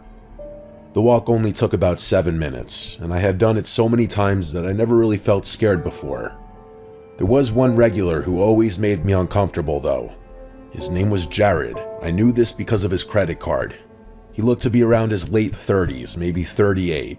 He had thinning hair and always wore the same brown jacket no matter the weather. He never came in with friends. He would sit at the bar alone and try to talk to me the entire time, showing no interest in any of the sports games that would be on. But he'd usually be there later in the night anyway. He asked personal questions sometimes, and I always kept my answers short and tried to stay polite because that's part of the job, but I avoided encouraging him. One Friday night, he came in like usual around 10. He nursed one beer for almost an hour and just watched me while I worked. Not like he was intensively staring at me the entire time, but I'd catch him shooting constant glances at me and he would look away when I'd notice. Almost every time I walked past, he tried to start a conversation. Near the end of his drink, he asked if I wanted to hang out sometime outside of work. I told him I wasn't interested and that I like to keep my work and personal life separate. His face changed right away. He forced a smile, threw some cash on the bar, and said, "Yeah, whatever." Then he left without tipping, which he had never done before. I remember feeling relieved he was gone, but also a little uneasy about how fast his mood shifted. My shift ended at midnight. The other bartender came in to take over, and I counted my tips, grabbed my hoodie, and headed out the front door. The street was quiet like it usually was that late. I had just turned onto the next block when I heard someone say my name. It made my stomach drop right away. I turned and saw Jared, standing near a lamppost. I didn't even hear him walk up. He gave a small wave and started walking toward me. I stopped, but kept some distance. He apologized for storming out earlier, and said that he tends to just get nervous. I told him it was fine, but that I really needed to get home. He nodded and said, "I just wanted to ask one more time if I could get your Instagram or Snapchat or something. I promise I won't bother you." I told him I don't use social media. He stared at me for a second, then smiled in a way that made me uncomfortable. He said, "That's weird, because I've seen you on Instagram at the bar before." My heart started pounding, because now he was directly confronting me. I had no idea how he knew that. I just said, "Please leave me alone," because at this point, he escalated things beyond comfort. He kept smiling and said, "Okay, have a good night." I turned and started walking again, trying to stay calm. After a few seconds, I thought I heard footsteps behind me. At first, I told myself I was being paranoid, but when I glanced back, I saw him walking the same direction, about half a block behind me. I sped up a little, and he sped up too. I slowed down, and he slowed down. It felt like a sick game, like he was some NPC in a video game programmed to match my speed. I kept walking toward my apartment building, hoping maybe he would turn off somewhere, but he didn't. When I reached my building, I crossed the street instead of going straight to the door. I stopped and turned around. He stopped too. He just stood there under a tree, mostly in shadow. I couldn't see his face clearly, but I could still somehow tell he was smiling a little. I yelled, "Why are you following me? I don't want to have to call out for help." He didn't answer. He just stood there stiffly. I blurted out, "My boyfriend lives with me. I'm going inside to get him right now." That was a lie. I lived alone. I turned and hurried to the front door of my building. I hurried and punched in the code for the building. The door buzzed and unlocked for a few seconds. Right as I pulled it open, I heard fast footsteps behind me. I looked back and saw Jared running toward the building. I ran inside and let the door slam shut behind me. I didn't wait to see if it latched fully. I just ran up the stairs to the second floor. My apartment was at the end of the hall. I could hear the main door downstairs push open aggressively, and then footsteps hitting the stairs hard and fast. He made it in. I fumbled with my keys at the door, almost dropping them. I could hear him getting closer, his shoes slamming against each step. I finally got the key in the lock and threw myself inside, slamming the door and locking it just as he reached the hallway. A second later, his whole body smashed into my door. The impact literally shook the whole door and wall. I screamed and backed away, grabbing my phone. He hit the door again, harder this time, like he was trying to break it down. Then I heard another door open in the hallway, and a man's voice yell, "What the hell are you doing?" The banging stopped. There was silence for a second, then footsteps quickly moving away. I looked through the peephole and saw my neighbor, an older guy who lived across from me. He was standing in the hall, looking confused and angry. Jared was already halfway down the stairs, not saying a word. My neighbor knocked gently and asked if I was okay. I opened the door a crack, shaking and crying. I told him everything while he stayed in the hallway with me. He said he had heard the banging and thought someone was trying to break in. I called the police, and they came that night and took everything very seriously. I gave them Jared's name from his credit card at the bar, and the building owner pulled the camera footage that showed him running in after me. My boss gave them the bar footage too. The next day, an officer called me and told me they had identified him as Jared Perez, and that detectives were sending the case to the prosecutor. It would be treated as stalking and unlawful entry because he chased me into the building and tried to force my apartment door open. Hearing those words made everything feel even more real, but also a slight bit reassuring. I went to the courthouse the next day and filed for a restraining order. I had to tell a judge everything that happened, and they looked at the police report and the security video. The judge approved a temporary restraining order right away, and police served him with it soon after. I was told the prosecutor was moving forward with charges related to him trying to break into my apartment. I still worked at the bar for a while after that, but I stopped walking home alone at night. Even with the court order and the charges, I felt scared every time I came back to my building. I would check over my shoulder the whole walk and rush inside as fast as I could. Nothing like that ever happened again, but I never forgot this incident.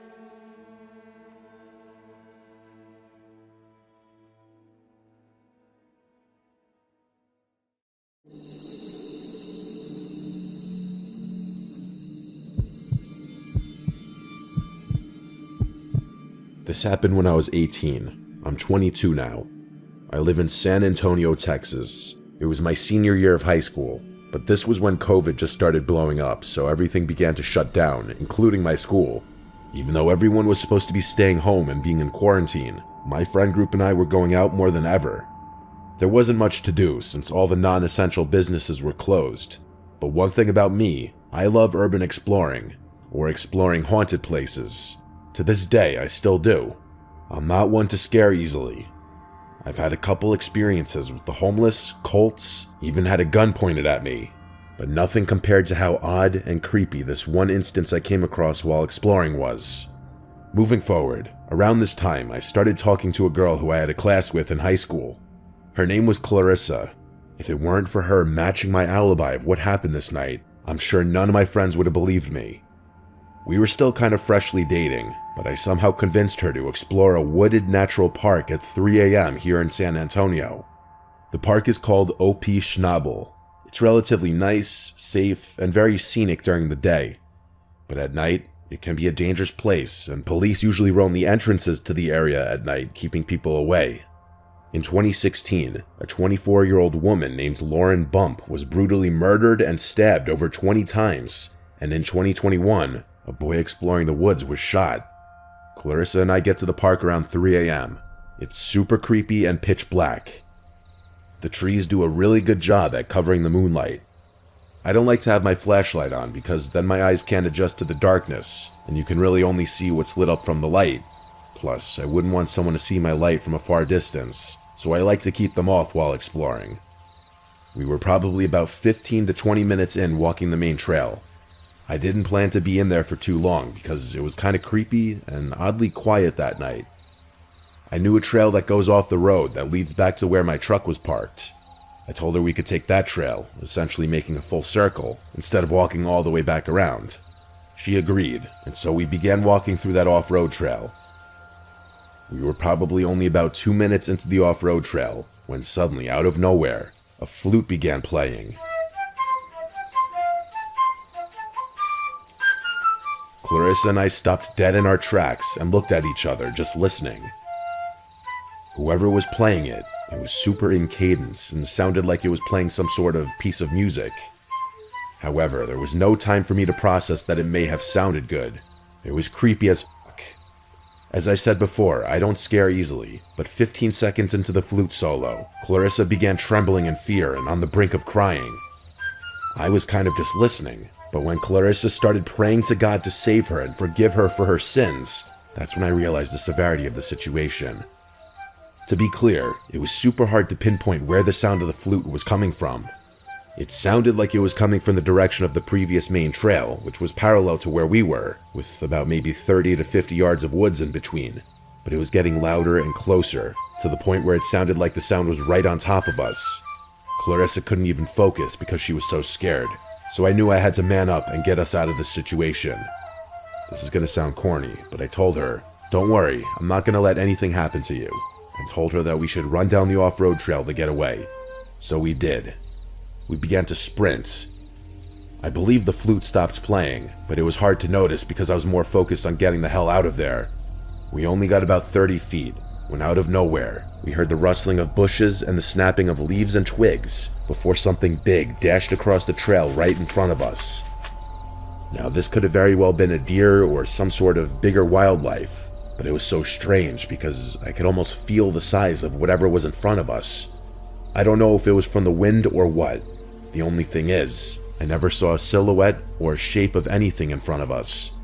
Another strange thing is, I didn't hear it coming and I didn't hear it run away. I only heard the dash right when it was right in front of us.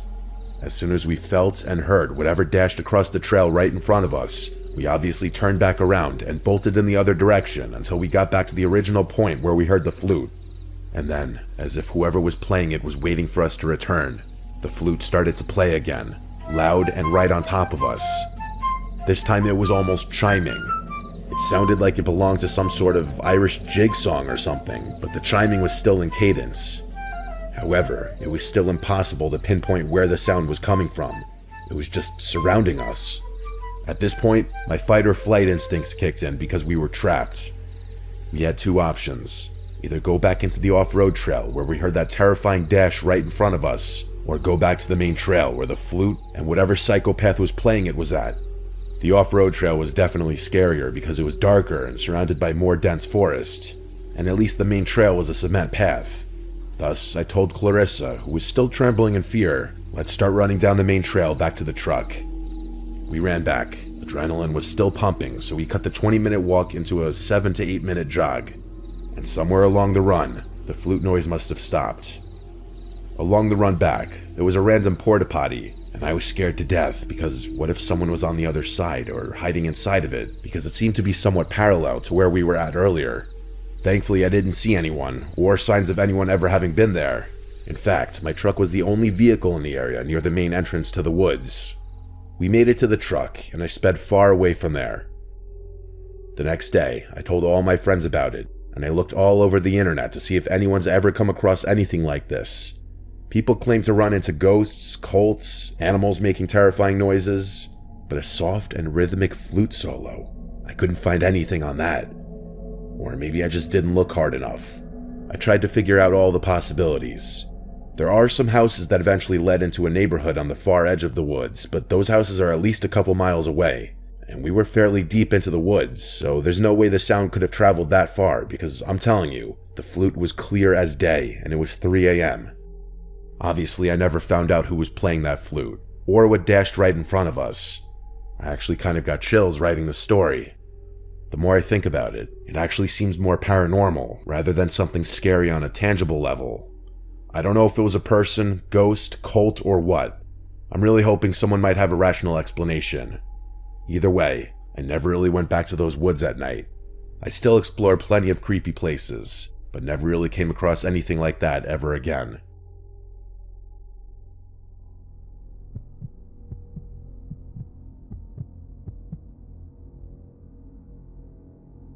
I'm a 20-year-old guy. I work at a medium-sized hospital in northwest Alabama as a pharmacy technician. I work an early night shift, 6 p.m. to 4 a.m. I'm also in charge of stocking the surgery rooms. I work for 7 days in a row, and then I have 7 days off. Working the 7 sucks, but the 7 off feels amazing. I work Thursday through Wednesday, and on my 6th night working, a Tuesday, I left a little early to go stay with my wife at her aunt's house, about 30 minutes away from our house. She was babysitting her little cousins while her aunt and uncle were on a trip. The house didn't have any curtains, so she felt uneasy for the few nights she was there. I didn't go with her at first because it was during my work week, and she told me there was really no point if I was going to get there around 5 a.m. and then go to sleep once the sun started to rise. But on her last night babysitting, she felt extremely anxious, so I told her I was coming over. She is stubborn, but she thanked me and felt so much better once I arrived. Working the night shift for the last 2 years has really taken a toll on me mentally, and I think I've started to develop some slight insomnia. I literally could not go to sleep after getting to my wife's aunt's house. This isn't anything new, but I had never stayed up for more than about 28 hours before. Even if I wanted to, I couldn't sleep because we had a really big day ahead of us. We had to drop her little cousins off at school, our friend was having a gender reveal party, we had to go shopping because we had no groceries at home since she had been away for the last 3 days, and I had to be at work at 6 p.m.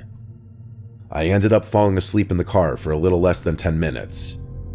I was really feeling that wave of sleepiness come over me, but I ended up getting a huge Red Bull and another energy drink once I got to work. I had my wife drive me to work and pick me up since my brakes needed to be changed and I wasn't driving my car, and also because neither of us trusted myself to drive her car on over 24 hours of no sleep. It was Wednesday night now, and I had been awake since about 2 p.m. on Tuesday afternoon. My shift started out fine. If I could stay busy, that tired feeling wouldn't really get to me. I put in my earbuds and was listening to music as I was stocking the surgery rooms with their meds. It was a weeknight, so there were still some late surgeries finishing up, and housekeeping was cleaning up some operating rooms that had been used. It's not uncommon for surgery personnel to come into the room I was in and grab something that the room they were using may be out of, so I usually turn around and at least smile, and they smile back. I was in my own little world, stocking the Omnicell machine with meds and listening to music, when I heard the door behind me open. There was that distinct high-pitched squeal when a door needs its hinges to be oiled. It made the loud crash that heavy wooden doors make when they shut, so I turned around to see who it was like always, except there was no one there. I didn't really get worried about it. Maybe they opened the door and saw I was in there and just decided to go to another room, so I continued on. As I pushed my cart to the next room, the light in this room was off. I opened the door, and I swear, I saw someone hunched over by the Omnicell machine, digging through the sharps bin. If you don't know what that is, it's a bin where you dispose of needles and vials after use instead of just putting them in a normal garbage can. Someone had already been caught doing this before in search of morphine and consequently was fired. I turned on the light and was going to ask what they were doing, but when I turned the light on, there was no one there. Okay, now I was starting to get a little creeped out.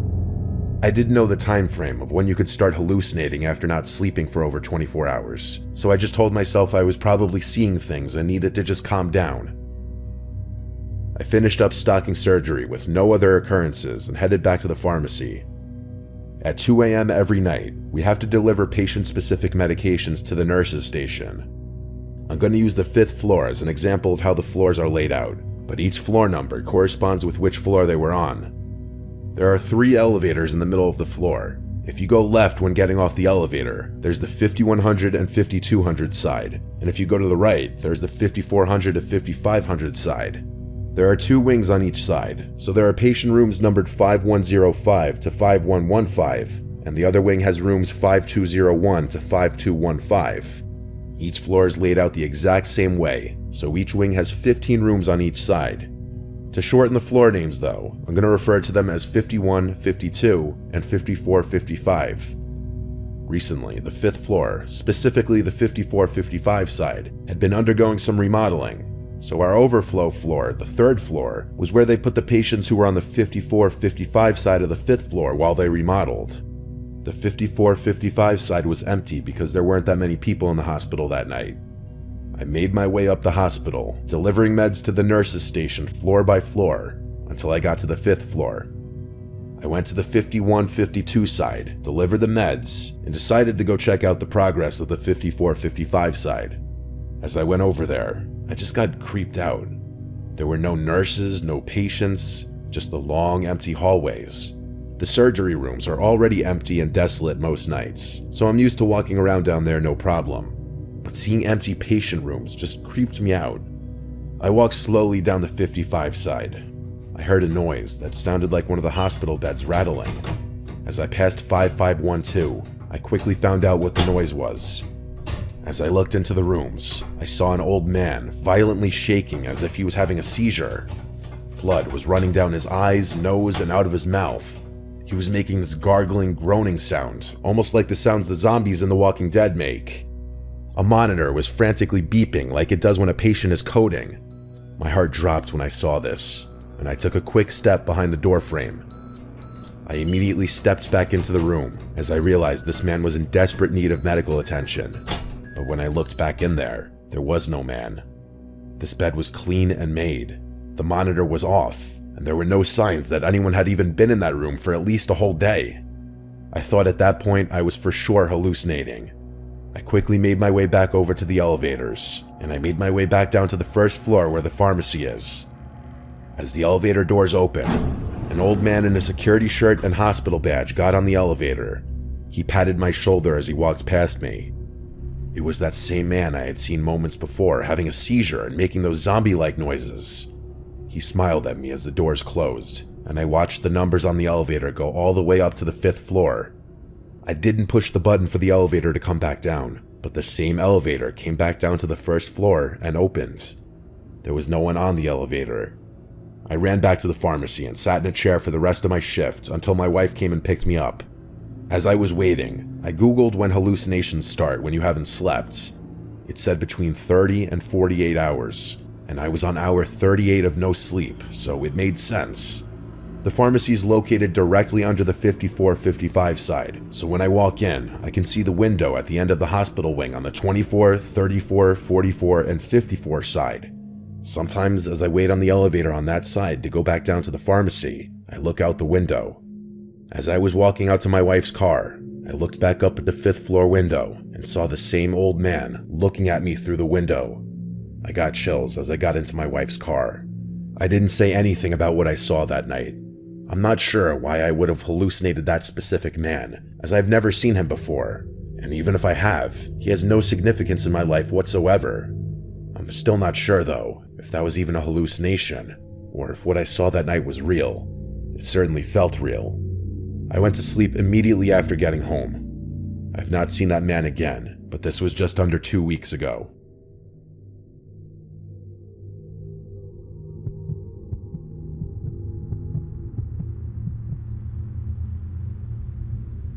I live with my boyfriend in his house that he owns. It's a modest house in a good neighborhood. Violent crime here is typically low. I say it's a modest house because compared to the other houses in the neighborhood, it's on the smaller side. But having a smaller house in this neighborhood is still very desirable because it allows us to still live in a nice town without owning a multi-million-dollar home. It's a single-floor, 3-bed and 2-bathroom house with a basement. We're on a very quiet block with a lot of privacy. The way the street curves provides this optimal privacy, as when we step outside of the house, there's not a single neighboring house directly facing us. There are 8 houses total on our block. Further down the block is a small wooded area. My boyfriend Mika was away one weekend in Vegas for a bachelor party last October. I was alone from Thursday to Monday. Friday after work, I had some of my girls over for a wine night. At some point while we were in the living room watching scary movies, the doorbell rang. We all went quiet and looked at one another with the same faces. The doorbell ringing late at night while watching a scary movie almost felt not real. I went to go sneakily see if I could see who was outside on the porch, but I couldn't get a view from the window. There is a tiny glass panel at the top of the door, so I peeked through it.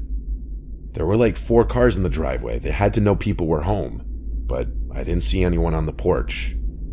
I went back to my friends, and while we all agreed that was weird, we accepted that it was just a very unfortunately timed ding-dong ditch.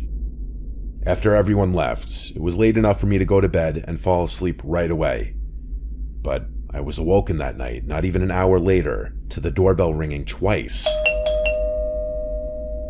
I looked at my phone and it was like 1 a.m. No one belongs outside your door at this hour. I immediately called Mika, and he picked up, sounding really drunk in a loud bar. He had to go to a bathroom to be able to hear me.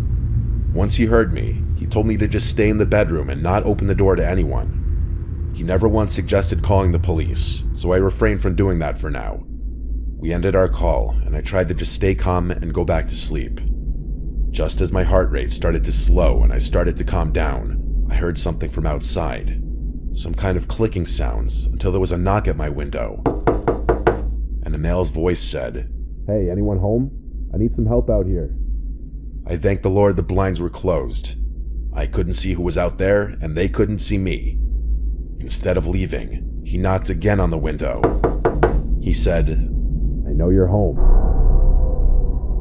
This was what prompted me to call the police. I never heard the man outside walk away from the window. For all I knew, he was still standing outside of it. So I whispered the entire time while on the phone, reporting someone trying to break into my house. Call me dramatic or an embellisher, but I was scared and I wanted the police here ASAP. Within 5 to 10 minutes, the doorbell rang again, followed by loud knocks. I went out and approached the front door and asked who it is. A male's voice said it's the police. It was a different voice from the other guy. I looked through the glass and confirmed it was a couple police officers. I opened the door for them, and right off the bat, the taller officer in front walked right into my house without my even inviting him in. He said they were responding to my report of a disturbance, and I said there's a man lurking around the house ringing the bell and knocking on my window. I don't want to make a big part of my recounting this story about this particular police officer, but he was the rudest man I'd ever met. I felt like he was on a power trip.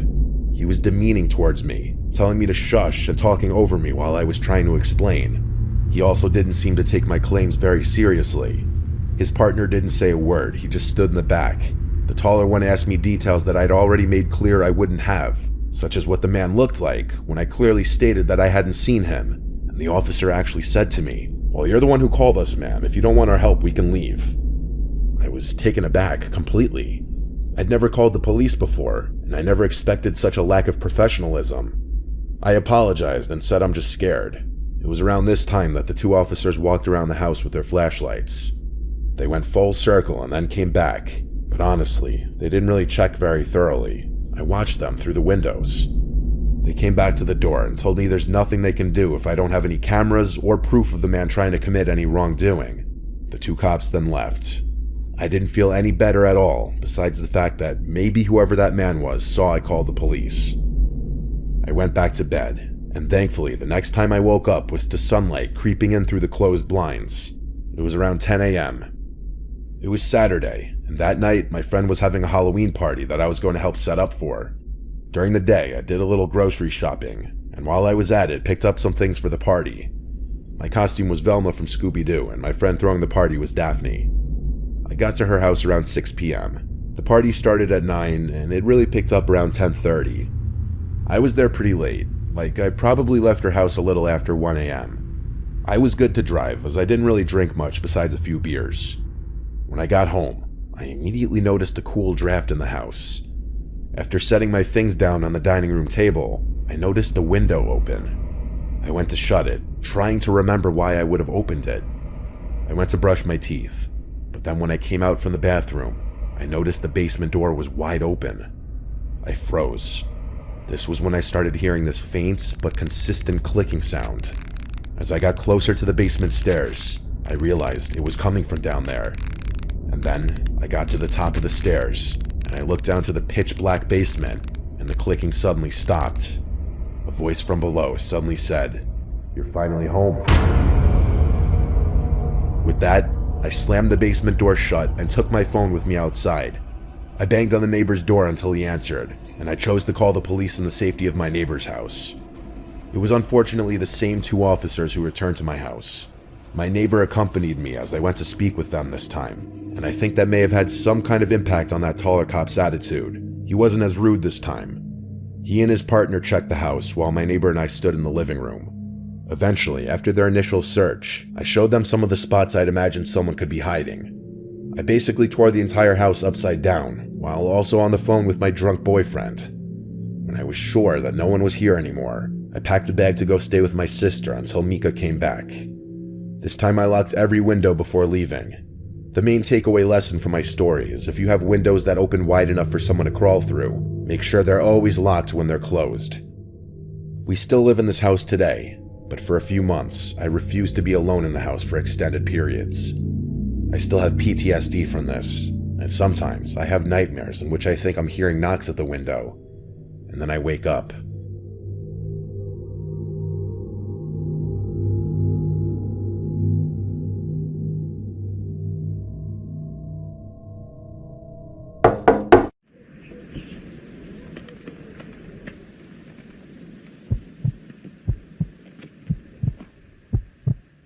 This particular story took place when I was in the Air Force and stationed in Louisiana. I won't mention the name of the base, but I'm sure that there are many people out there who will know which one it is once I make mention of some of the details to this story. This story took place a few years after I had been stationed there. I first arrived to this base in 2006, and upon my arrival, I, along with many other new troops, were greeted with many different stories of horror. There were stories about a man in a top hat who walked a dark, long and narrow dirt road on the outskirts of a storage facility area. There was another story about a crazy man who was hit by a patrol car and ran off into the woods next to the same place. But my story relates to a separate story that was told to me. It was my second night on shift, as I recall. I was posted with an airman who had been there for several years. He gave a rundown about some little girl who had been visiting her father when the storage area we were working in was being constructed, which was well before any of our time. The story went that that little girl was playing on some of the structures while her father was working, but had fallen to her death by slipping off the edge at the top of the structure itself. Most of the story didn't make sense to me at the time, but regardless of the facts, it still scared the shit out of me. To make matters worse, the airman had taken me to the exact place where the supposed story took place. He would shut off the engine and turned off the music as we just sat there in silence. He startled me a few times, but nothing ever happened. Now, skip forward about 3 years. I was scheduled to work that particular spot of the base this night. Keep in mind that I'd been visiting this spot for years now, but at this point, the storage area had been completely closed down except for a few minor areas, which required us to do physical drive-thrus and checks of this area. The shift itself started out rather shitty. Me and my Alpha, aka partner, had been given a cattle truck to do this patrol as our normal vehicle was in the shop for maintenance. Yeah, I'm not kidding, a cattle truck. I know this part doesn't seem very important to the story at the moment, but it will tie into the story eventually. So to save on time, let's skip forward a few hours. We were scheduled to do 3 random checks of the storage facility that night, and we had already completed 2 of the 3 prior without any issues. So come about 4 o'clock in the morning, we decided to do our last check, seeing as all the maintenance guys had went home for the night in this area. The only way to access the area was with 2 very large separate gates, which took forever to open. We pile in, lock the gates behind us, and continue on our way. My Alpha was driving during this check, and I was the spotter who used the flashlight to check the lock on each structure. An important detail that I left out, which may be necessary here, is that the story of the little girl had taken place on a road within the storage area, which we called Echo Street. By this point, everything was fine, and we had finished our rounds. My Alpha makes the final turn down Echo Street. We had both been pretty talkative during most of the night, and we were just shooting the shit, when I got an uneasy feeling. Something felt different, but I couldn't make out what it was. We were about halfway down the road when things became almost completely and frighteningly silent. Even the rumble of our cattle truck and the faint noise of the radio playing seemed to become less audible. As we approached the structure from my previous story, and I must stress at this point that even telling or typing this part still brings a chill down my spine and makes my eyes tear up in fear, But as we approached the structure itself, I turned my head to the outside of the window opposite of the structure, and out of my left ear, I hear a sound that nearly caused me to piss myself.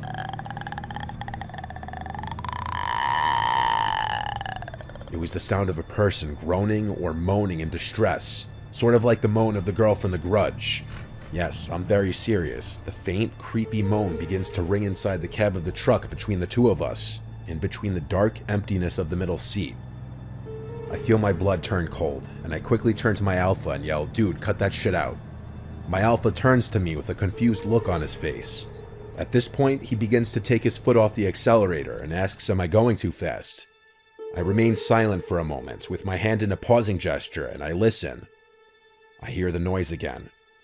My partner interrupts and asks, "What's wrong?"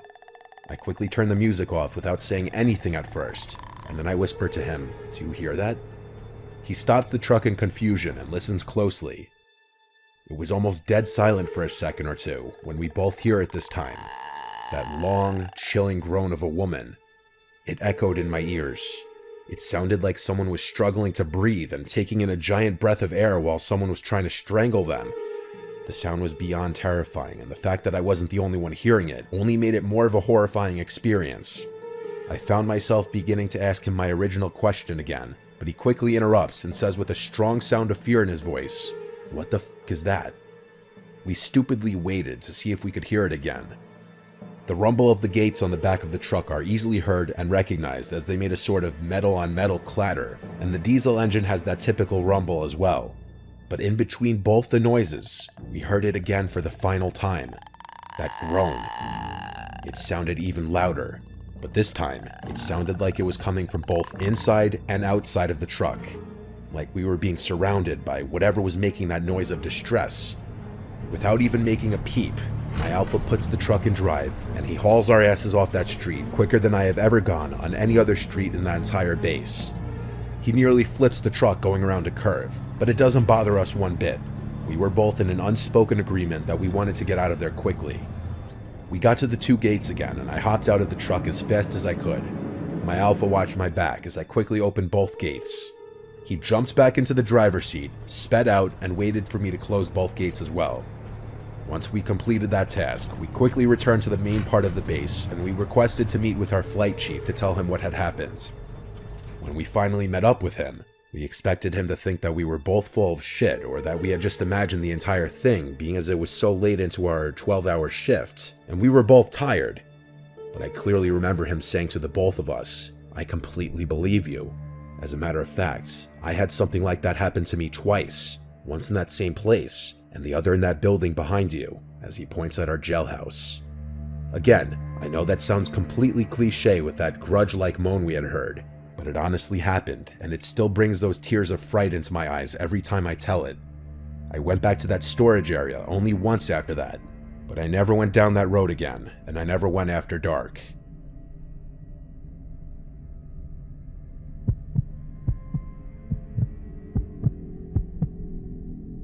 I haven't told my story to many people except for my wife and a few other of my close friends. It happened while I was stationed in the Army as a radio operator during the Vietnam War, and I haven't forgotten it to this day. I was a young recruit, freshly drafted out of high school, and I didn't know much about the war. I had no idea what I was getting into or what it was all for, but what I did know was that I had a duty to my fellow servicemen. We arrived on a Friday evening and got loaded onto many buses to be taken to our barracks. The air was very humid, and the soil was soaking wet due to a storm that had just passed through the area. I vividly remember the drive and how it stunk like sewer. My first night was uneventful and quiet, but we all felt the tense atmosphere as our drill sergeants taunted us with stories during basic training. I remember the half moon right over my head, which kept peeking out from over the clouds, and all of us were just sitting around telling jokes. I was more of a technical guy and didn't have much aptitude for comedy, so I just listened in. My duty was to manage communications between my unit and all of our other guys so that everyone knew what was going on everywhere else. I carried a box on my back, which were the size of radio devices back then, and also a ton more equipment and supplies. I was quickly assigned to a tight-knit unit who had just lost their communications operator to a landmine, and I remember the first time we made contact with the enemy. It was the loudest thing I ever heard. We were in a dense part of the jungle and couldn't see the enemy at all, but we quickly ducked as soon as they began firing at us, and we opened fire in their general direction in return. The chaos seemed to last forever, and we probably ceased fire after a couple of minutes. We advanced forward to close in on the enemy and secure the area, and it was the first time I ever saw the enemy up close. There they were, 3 dead Viet Cong soldiers laying in a pool of their own blood. I couldn't believe that I was looking at 3 human beings that were alive just moments ago. Young guys who maybe had sisters or brothers and parents. They were probably just chilling around moments before we arrived, and here we are moments later, looking at their motionless bodies. But I must say that I felt justified, because they were the enemy, and they would have been standing over our dead bodies instead. A few days later, we got assigned to a different location, which saw heavier casualties and needed more support. I grew accustomed to the violence and saw many of our young men die painfully. One day, I was told by my NCO that someone wanted to speak with me. I was greeted by an older man in his late 50s who looked totally out of place. His demeanor was calculated and predictive, and even my commanding officer seemed to have turned into a yes man in front of him. He introduced himself as Frederick Douglass, an intelligence officer stationed nearby, and that I was going to be assigned to him as an RTO for his unit. I liked my unit and wanted to stay with them, but orders are orders, and I had no choice, so I got on the Huey and went with him. We landed in a heavily wooded area next to a few Viet Cong huts. It was heavily built up by the enemy, and I could definitely imagine the fight that must have taken place here. There were some guys who had gas masks on and others standing nearby, but they didn't seem to notice me or even care that I was there.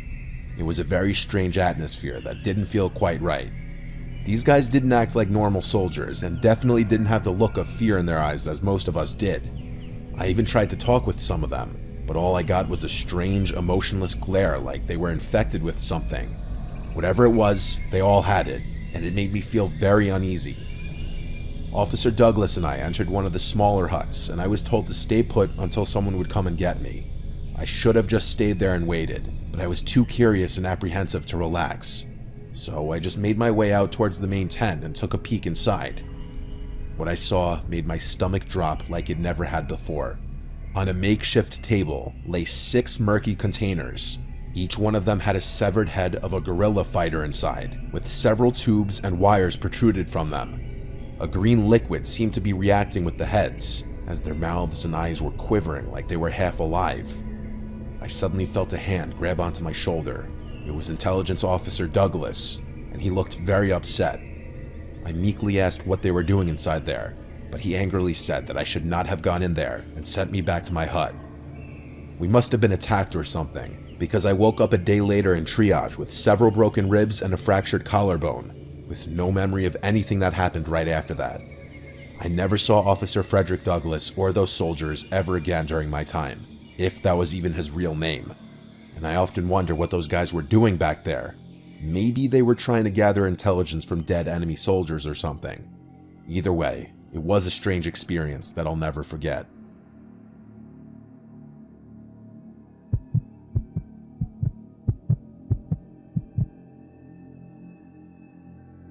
All names in the story will be changed, and all locations will be left out. This experience has left me very paranoid in a lot of ways. It was the late hours of the night.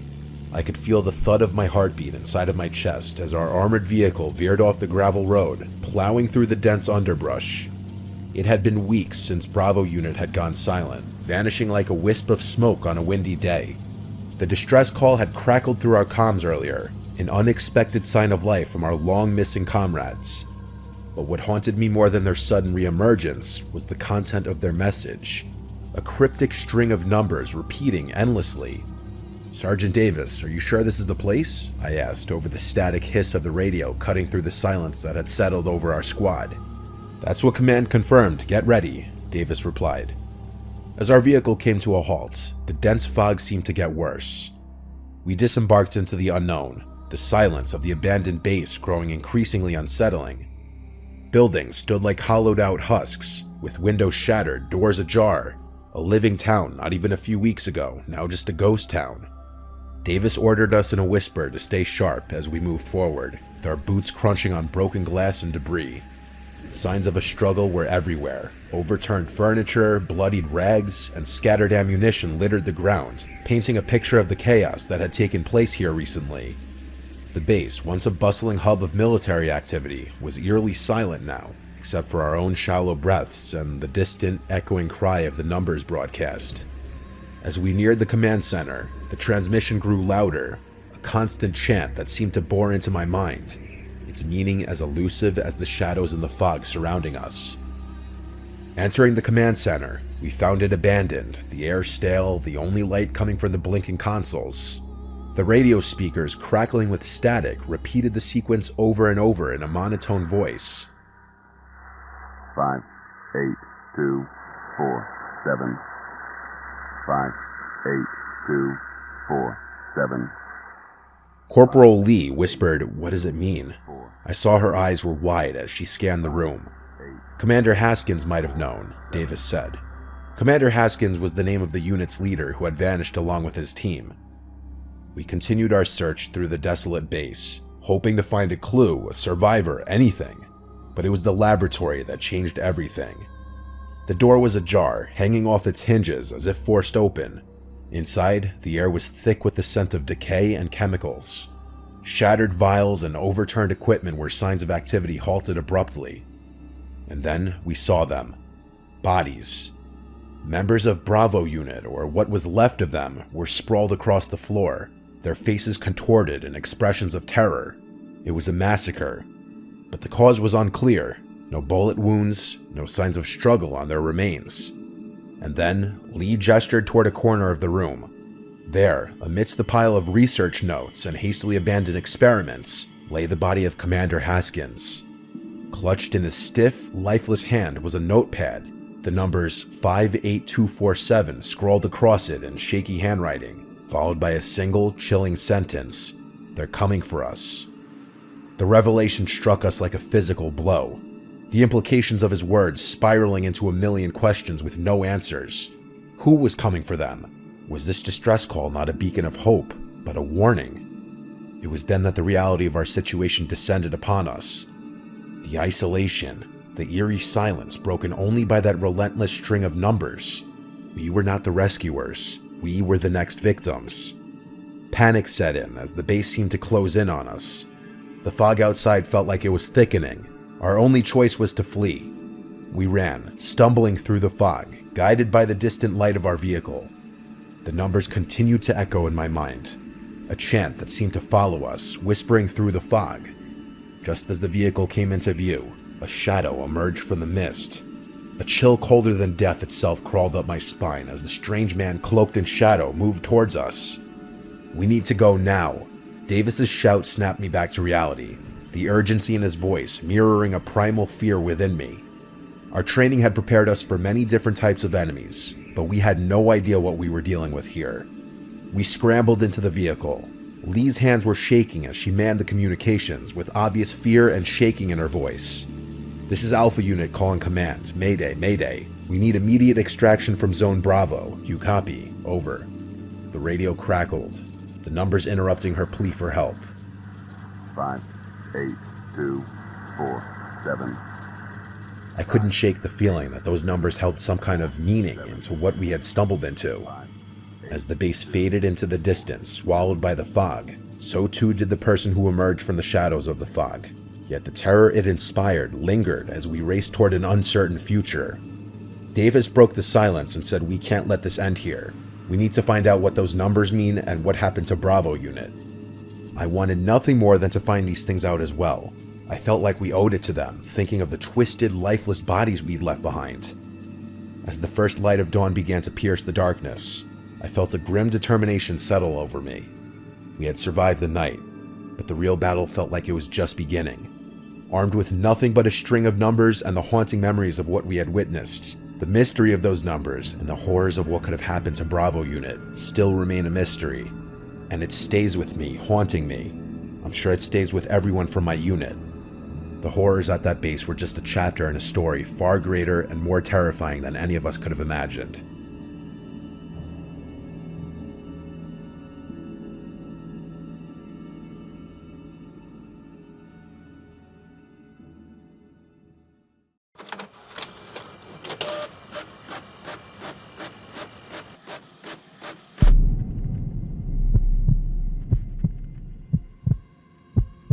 Back when I was 20, during the summer before my senior year of college, I landed an internship at a financial services firm downtown.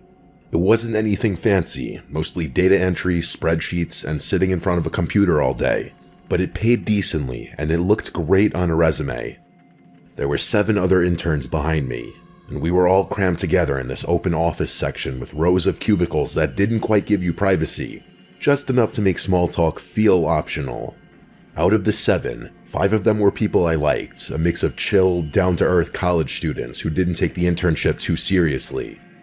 Another guy, Eric, was the type who treated the whole thing like it was life or death, barely spoke, and was always typing like his keyboard owed him money. But the 7th intern, Alex, was something else entirely. When I first met Alex, he seemed normal enough, maybe a little awkward, but we all were at the beginning. He was tall, thin, kind of pale, and had this mop of dark hair that always looked a little unwashed. He didn't really fit the finance intern stereotype, but that's not what threw me off. It was the way he acted around me. At first, it was subtle. He'd pop up at my cubicle during the day, lean over the divider in a way that made him look freakishly tall, like 7 feet tall because the cubicle walls were low, and only his head would be visible above it. He'd tilt his head slightly, grin with a strange frozen smile, and start talking in this deliberately weird voice, like he was trying to sound creepy on purpose.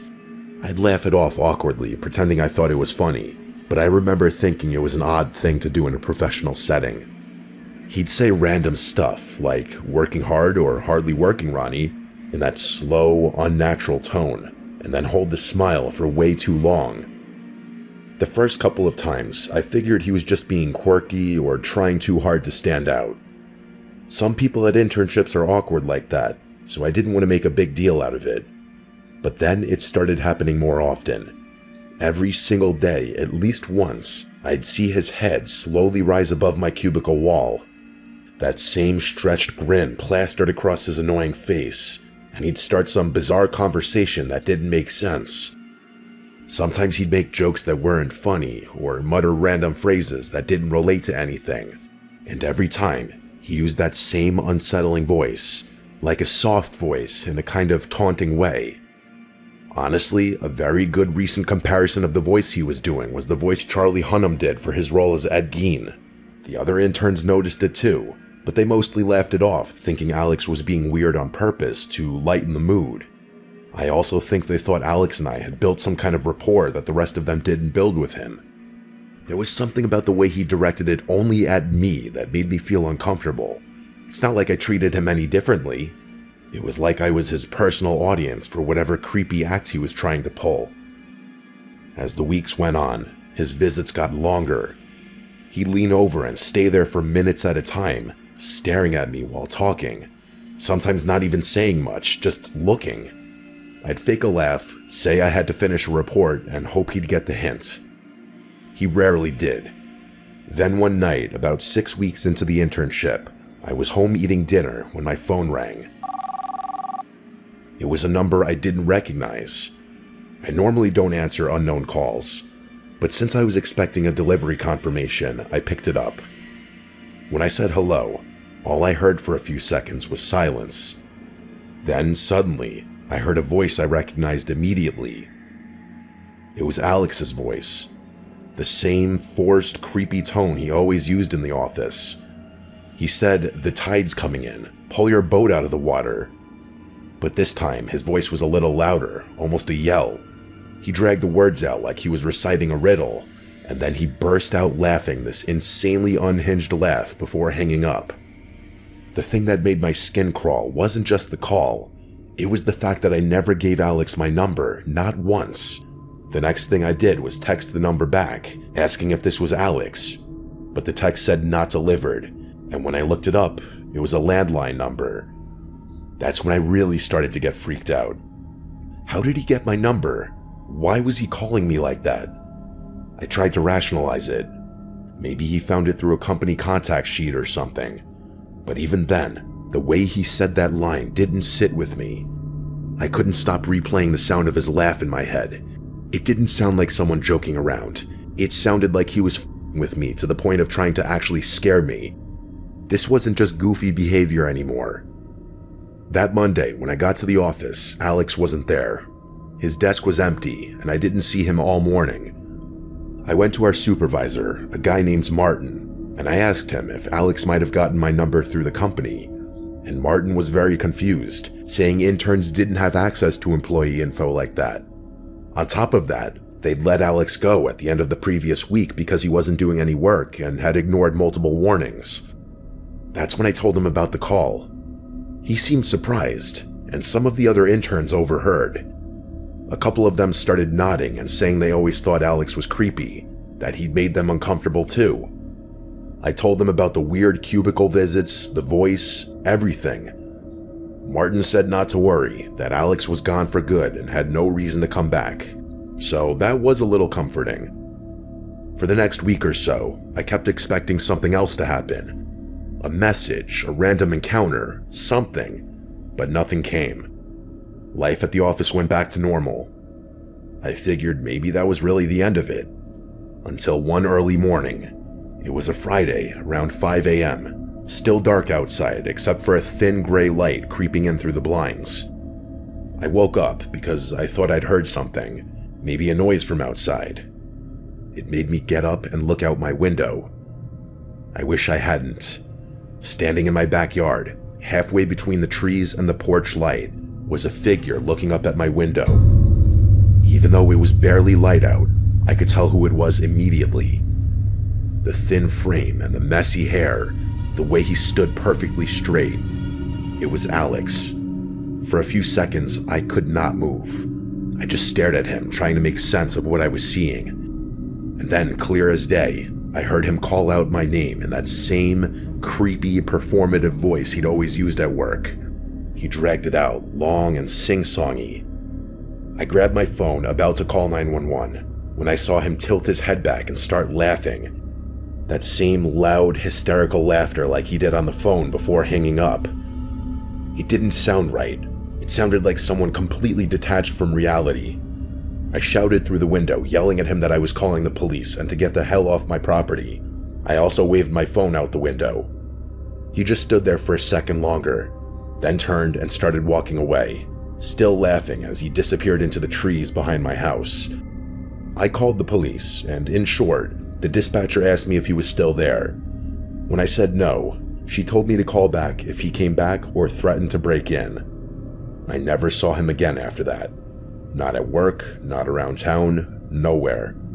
The police couldn't do much since he hadn't technically broken in or made a direct threat. It was one of those situations where you just have to live with the unease, hoping it's over. The rest of the summer passed without incident. I finished the internship, and on the last day, my boss pulled me aside to offer me a permanent position for after graduation. At the time, I accepted, though a small part of me felt unsettled about ever going back to that office again. I never told them about what had happened that morning. I didn't see the point. Alex was gone, and no one even knew where he'd ended up.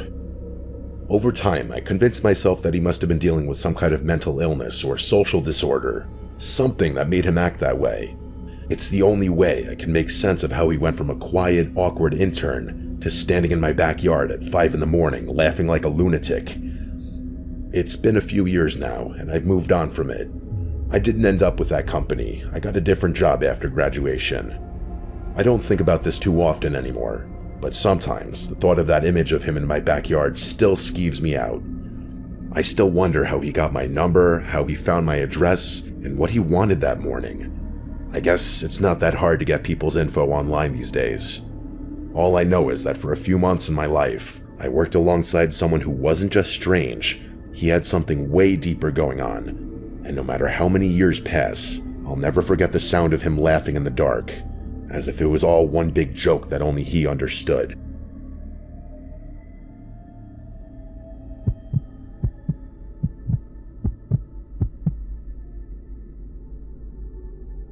I was 17 when this all happened. It was my first real job, working at a local grocery store in our quiet Vermont town. The kind of town where everyone knew everyone else, and where nothing ever really happened. I liked the job at first. It was simple, and most of my coworkers were friendly.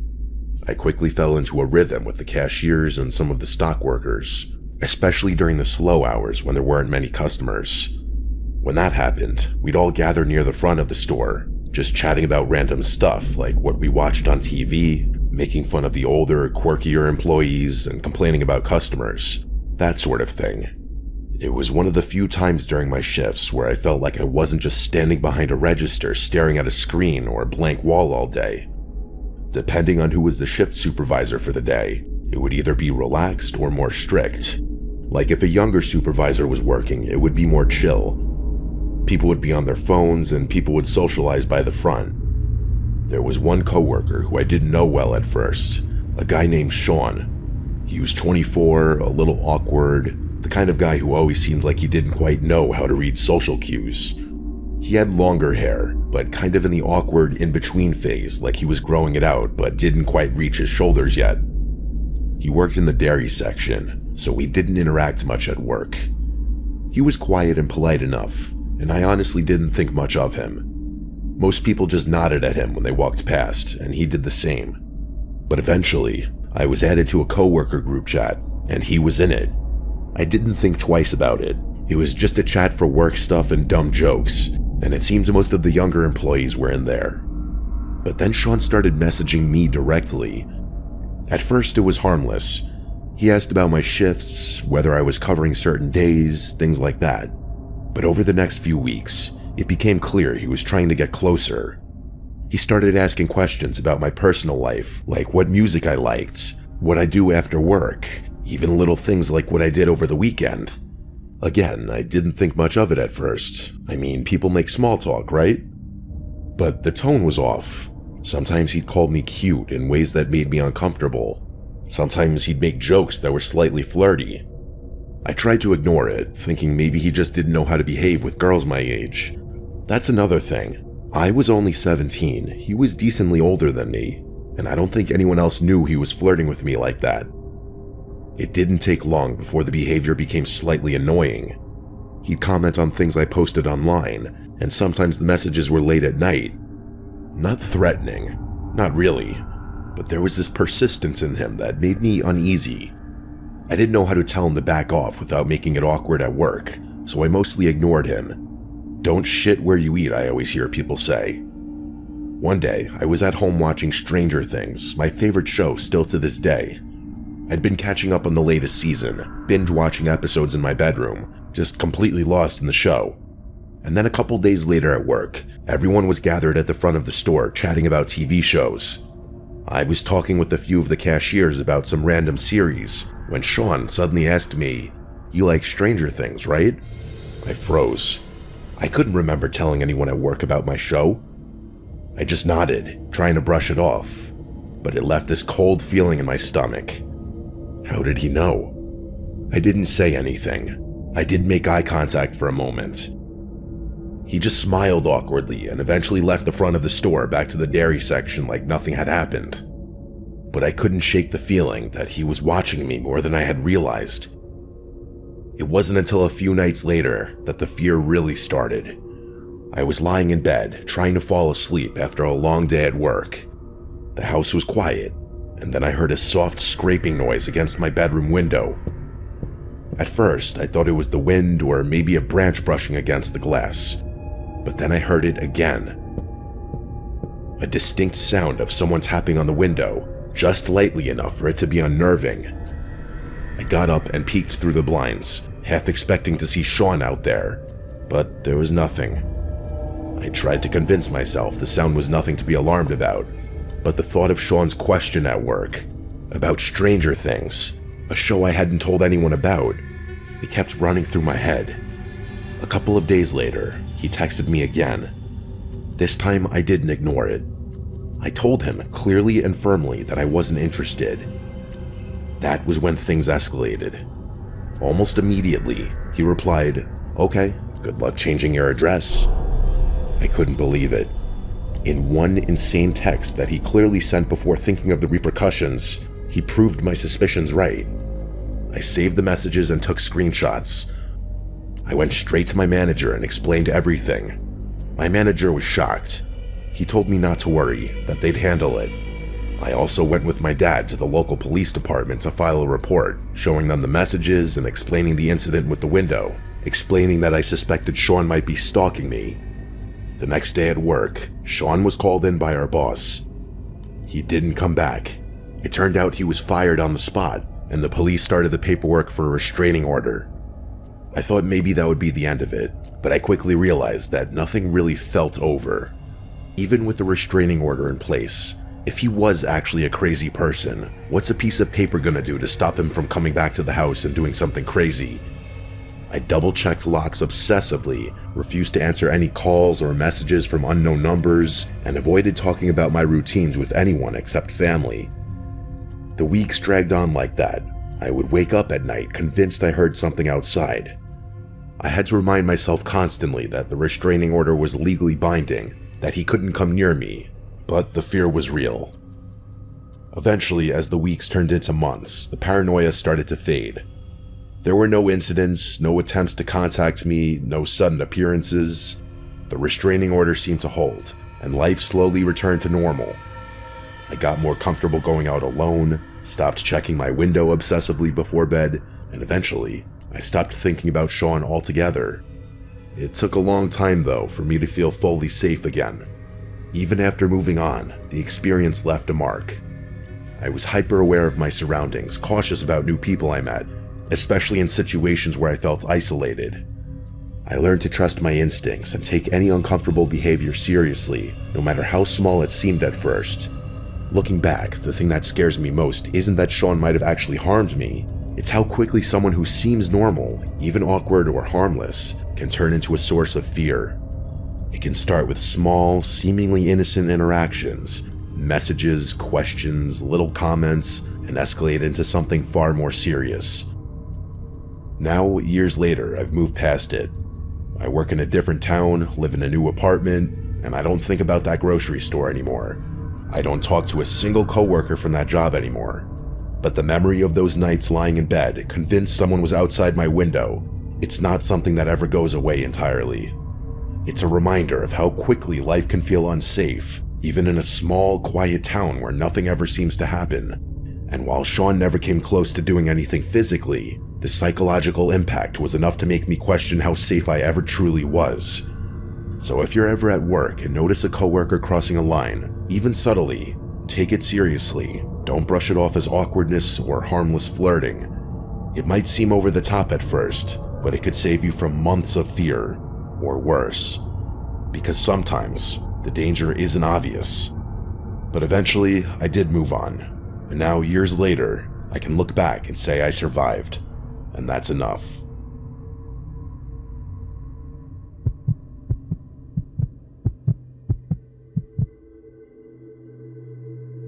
When I was 26, I started working at a small insurance office in a quiet part of Pennsylvania. The kind of office that's tucked behind a strip mall with one long row of desks, flickering fluorescent lights, and the smell of coffee at all hours of the day. It wasn't glamorous, but it paid the bills, and I liked most of the people there. The job could get boring, especially on slow days when the phones barely rang, but it was easy money. I usually worked the day shift, but on this particular Friday, I was scheduled to help close up the office because we were behind on filing a batch of client records. There was a big storm warning that afternoon, the kind that takes over the entire local news broadcast. The moment I woke up and looked out the window that morning, I knew it was going to be a dark, stormy day, and around 3 o'clock, the rain started to pour so heavily you couldn't see the end of the street. The thunder came soon after, shaking the windows every few minutes. Honestly, I was personally enjoying the ambiance of the storm. Then the manager decided to let most of the employees leave early before it got worse, but a couple of us volunteered to stay to finish some paperwork. The only other person who stayed was a guy named Tom, who had just started working there about 2 weeks prior. He was in his early 30s, tall, quiet, and sort of off-putting in a way I couldn't describe. I wouldn't say creepy, just strange. He never said much to anyone, but he was always nearby. If I went to make coffee, he'd be there 2 minutes later. If I was restocking paper, he'd show up pretending to do the same thing. I figured he was just socially awkward. When 5 o'clock hit, the storm was in full force. I swear, every few seconds lightning flashed, followed by thunder that made the floor vibrate. The office felt emptier than usual, and the usual hum of lights was replaced by the sound of the storm. Tom was sitting at his desk a few rows down, typing something on his computer that looked like nonsense from where I sat. Every time I looked up, I could see him glancing over in my direction. At first, I tried to focus on my work, but after an hour or so, I realized I hadn't seen him get up once. Around 6:30, the power started flickering. Both of us made the same nervous laugh when the lights dimmed, but he didn't say anything. The next flicker lasted longer, and when the power finally went out completely, the office went silent except for the rain. The emergency lights kicked in, leaving everything bathed in a faint orange glow.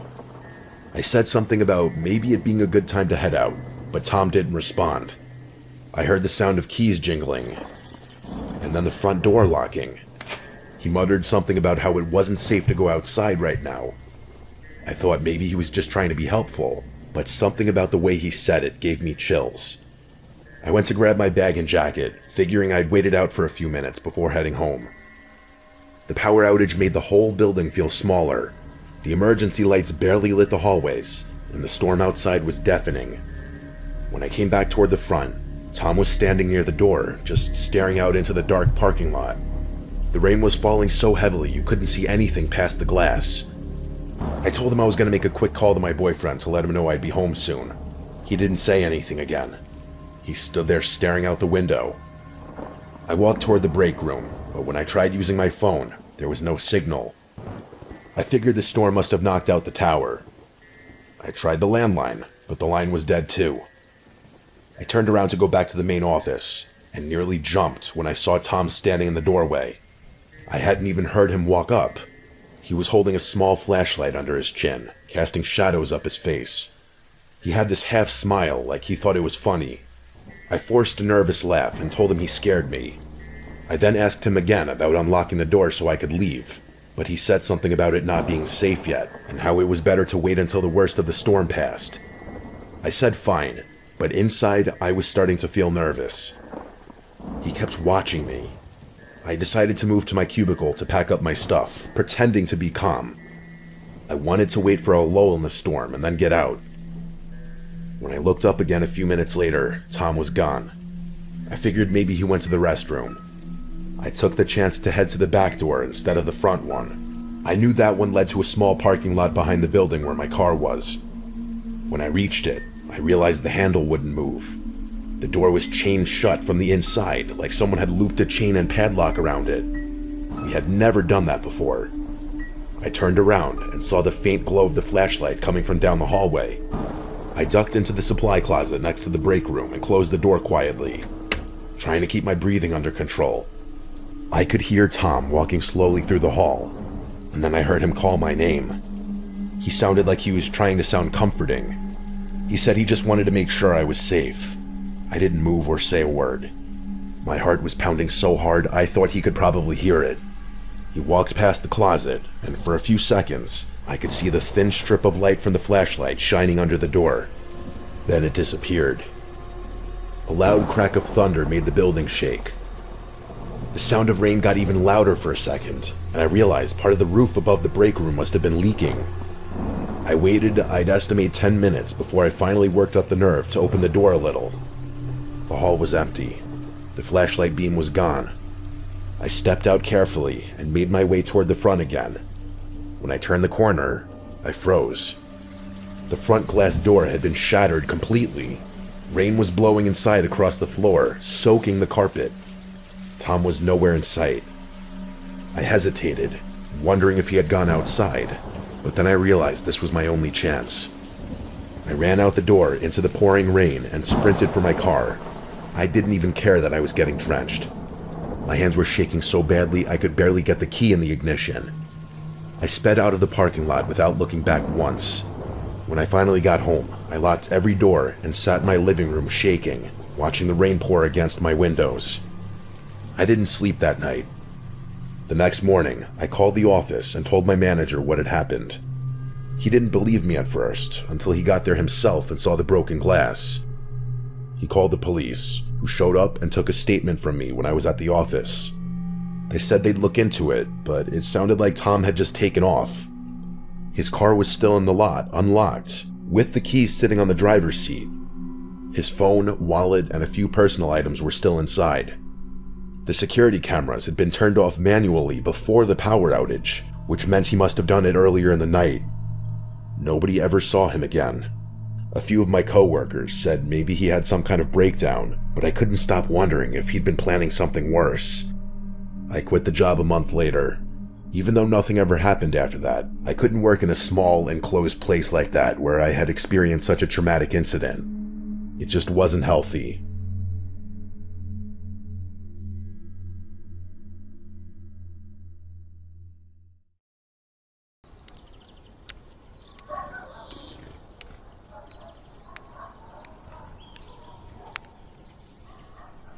Before we get into today's stories, I want to take a moment to thank today's sponsor, ZocDoc. A lot of the stories I cover start with something small, like a feeling you brush off, or a detail you tell yourself isn't important. And honestly, that's not too different from how a lot of us treat our own health, like a weird pain or just the mental stress of knowing you probably should see a doctor, but putting it off anyway. I caught myself doing the same thing, telling myself I'd deal with it tomorrow. That's when I used ZocDoc, and it actually made the whole process painless. ZocDoc is a free website that lets you search for in-network doctors, compare them by specialty, see real appointment availability, and book instantly. In many cases, you can get in within just a couple of days. You can read verified patient reviews, check out doctor profiles, and choose someone you're genuinely comfortable with no awkward phone calls. What I loved was being able to find a doctor who had next-day availability and reviews that specifically mentioned listening and taking patients seriously. That matters because walking into an appointment already feels stressful enough. So if you've been avoiding a doctor's visit or just want an easier way to find someone you actually trust, head over to ZocDoc.com/Mr. Nightmare and see what's available in your area. It only takes a few clicks.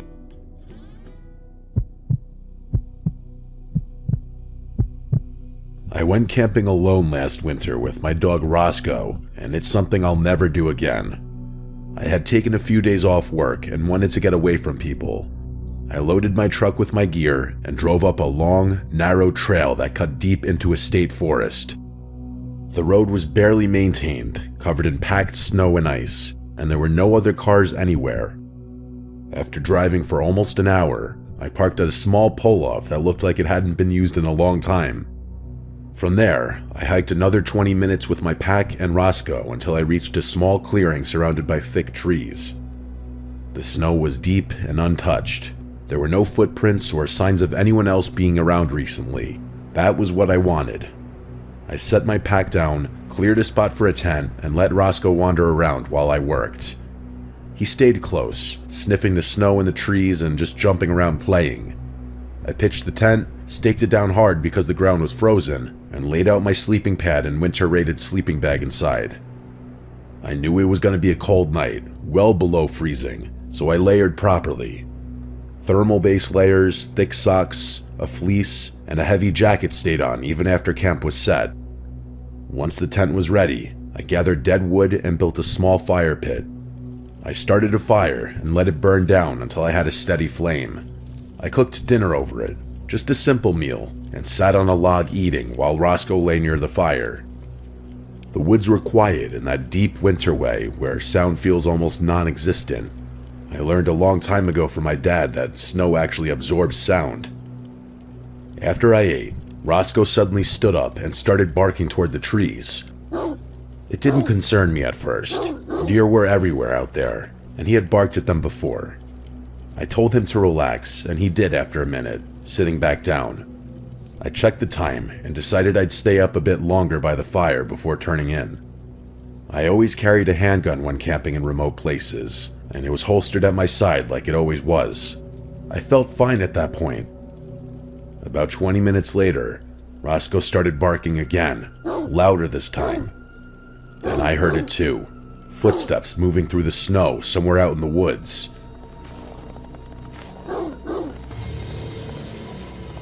I stood up and listened. The steps stopped, then started again. Roscoe went from barking to growling, then suddenly went silent. He stood staring straight ahead toward the trees. That was when I felt uneasy. I followed his gaze and saw a shape at the edge of the tree line. Someone was standing there, half hidden in the darkness, just barely lit by the fire. I called out, saying that he scared me, and telling Roscoe it was okay. The figure didn't move at first. Then he stepped forward slightly, enough for me to see that it was a man. He asked what I was doing out there, that deep in the woods. His tone wasn't friendly. I told him I was just getting out into nature with my dog. He didn't respond right away. He just stood there watching me. I could feel the situation turning wrong. I told him calmly that I was armed. The man slightly laughed and said something about me threatening him instead of inviting him to join me, and asked where my hospitality was. Then he turned and walked back into the darkness, his footsteps fading into the woods. I stood there for a long time after that, staring at the trees. Roscoe stayed close to me. I didn't like any of it, but eventually I told myself he was gone. I put out the fire carefully, throwing snow on it and stirring the ashes until there was nothing left that could glow. I didn't want light drawing attention. I crawled into my tent and sealed it up. Inside, I did everything I could to stay warm. I laid my sleeping pad down to keep the cold ground from draining heat from my body. I stayed fully dressed, pulled on a knit hat, and cinched my sleeping bag tight around my shoulders. I kept a hand warmer near my core and another near my feet. Roscoe curled up next to me, his body heat helping more than anything. I lay there listening to the woods, or rather, the extreme silence. After a while, Roscoe started growling again. Then I heard what he was growling at. Footsteps in the snow. They stopped and Roscoe quieted, but his ears were still perked up. Then the footsteps started again, closer this time, and slower than before. They came right up to the tent and stopped. Roscoe began howling loudly. I whispered for him to stop, terrified of drawing attention.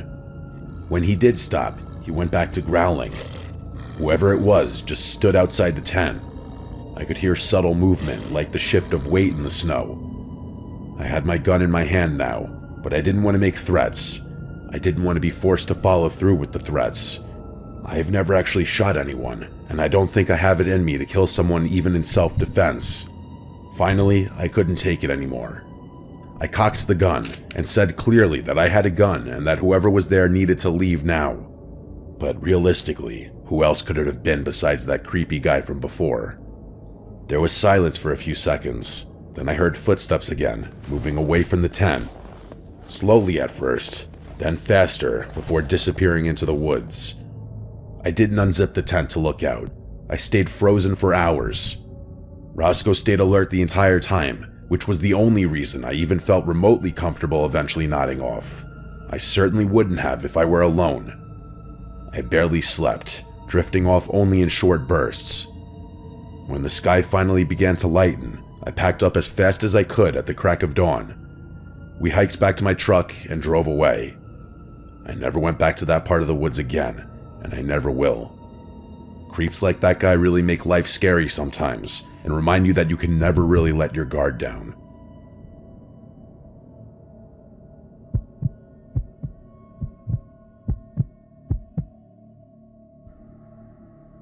July 4th weekend in 2025.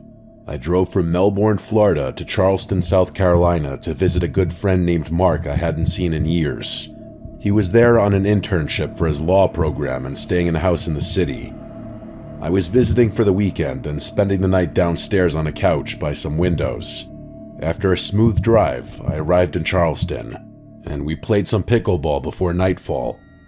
When the night settled in, I went back downstairs to the couch by the windows that faced another apartment building and a small labyrinth of alleyways with an abandoned house across the street. The next day, after playing more pickleball in the morning and hanging out, we went to the main Charleston market. We walked through it and eventually came out near the docks by the water. That's when we saw him. A man in a wedding suit was shambling down the road near the water. He wore a crisp bow tie and clean dress shoes, and his suit looked freshly pressed.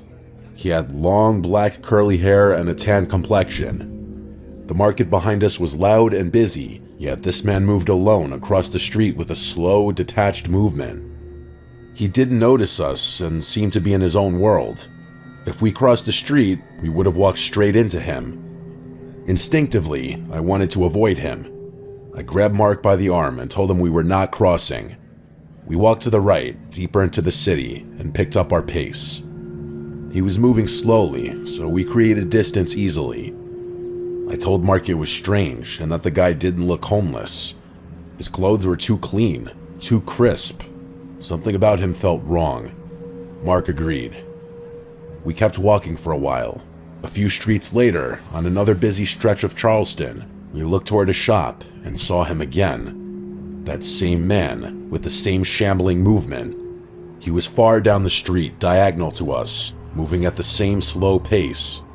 Somehow, he caught up to us, even though there was no clear way he could have reached that spot without us seeing him. I pointed him out to Mark, and we both stared. It made no sense. He was in a completely different part of the city, but moving exactly the same way. We pushed it aside and kept exploring Charleston.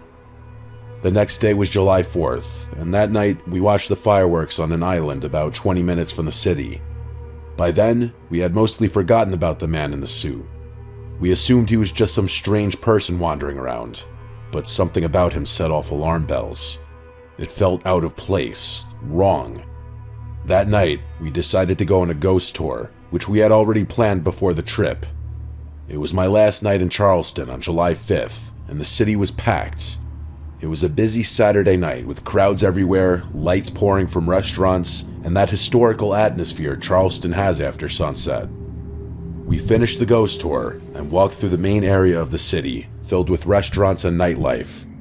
The street was crowded, and a particular wave of people was moving toward us, and quite fast.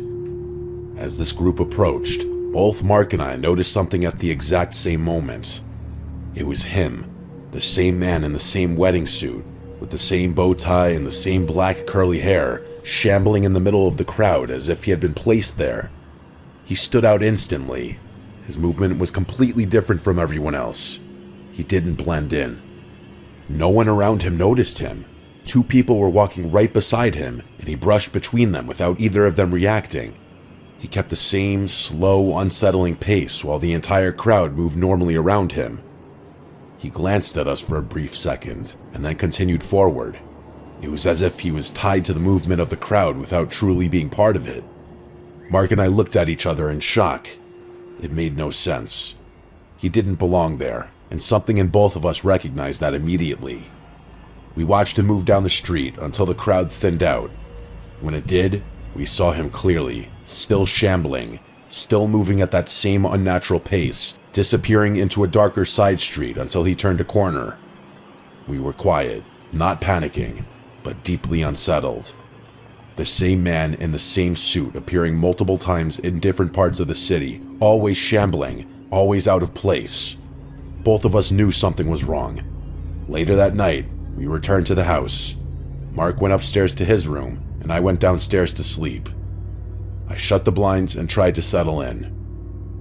At some point in the middle of the night, I woke up to a tap on the window. I froze. After a few moments, I forced myself to look. I lifted the blinds slightly and looked down the alley. At the far end, I saw the back of a man turning the corner. It was him again. He moved out of sight, but right before he disappeared, he looked back toward the window. I told Mark the next morning. I explained what I saw, and even he admitted that the entire experience was disturbing. He doesn't believe in anything paranormal, and he's extremely logical and grounded, but even he was shaken. As for me, I'm more spiritually sensitive, and this experience stayed with me, and I also know it's with Mark months later.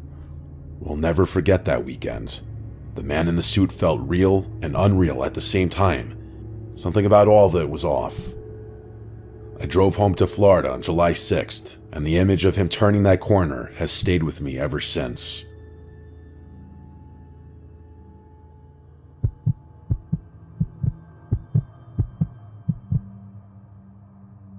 I never thought I would be the kind of person who double-checks door locks or memorizes the sounds of my own floorboards, but that changed after 1 week last winter.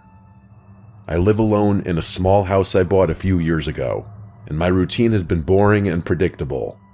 I work from home, order groceries, go to the gym late at night, and I don't talk to my neighbors much at all. That routine is why it took me longer than it should have to realize something was wrong. It started with a noise I heard around 2:30 in the morning on a Tuesday. I was half asleep on the couch with the TV still on low when I heard what sounded like a soft thump near the back of the house. It wasn't loud enough to scare me, and my first thought was that something had fallen in the kitchen or maybe the house had shifted. We all hear sounds like that in the house or apartment once in a while, right? I muted the TV so I could listen. Nothing else happened. I checked the back door, made sure it was locked, and went to bed. The next morning, I noticed the back door felt different when I opened it. The deadbolt still worked, but the handle felt loose, like it had been twisted too hard.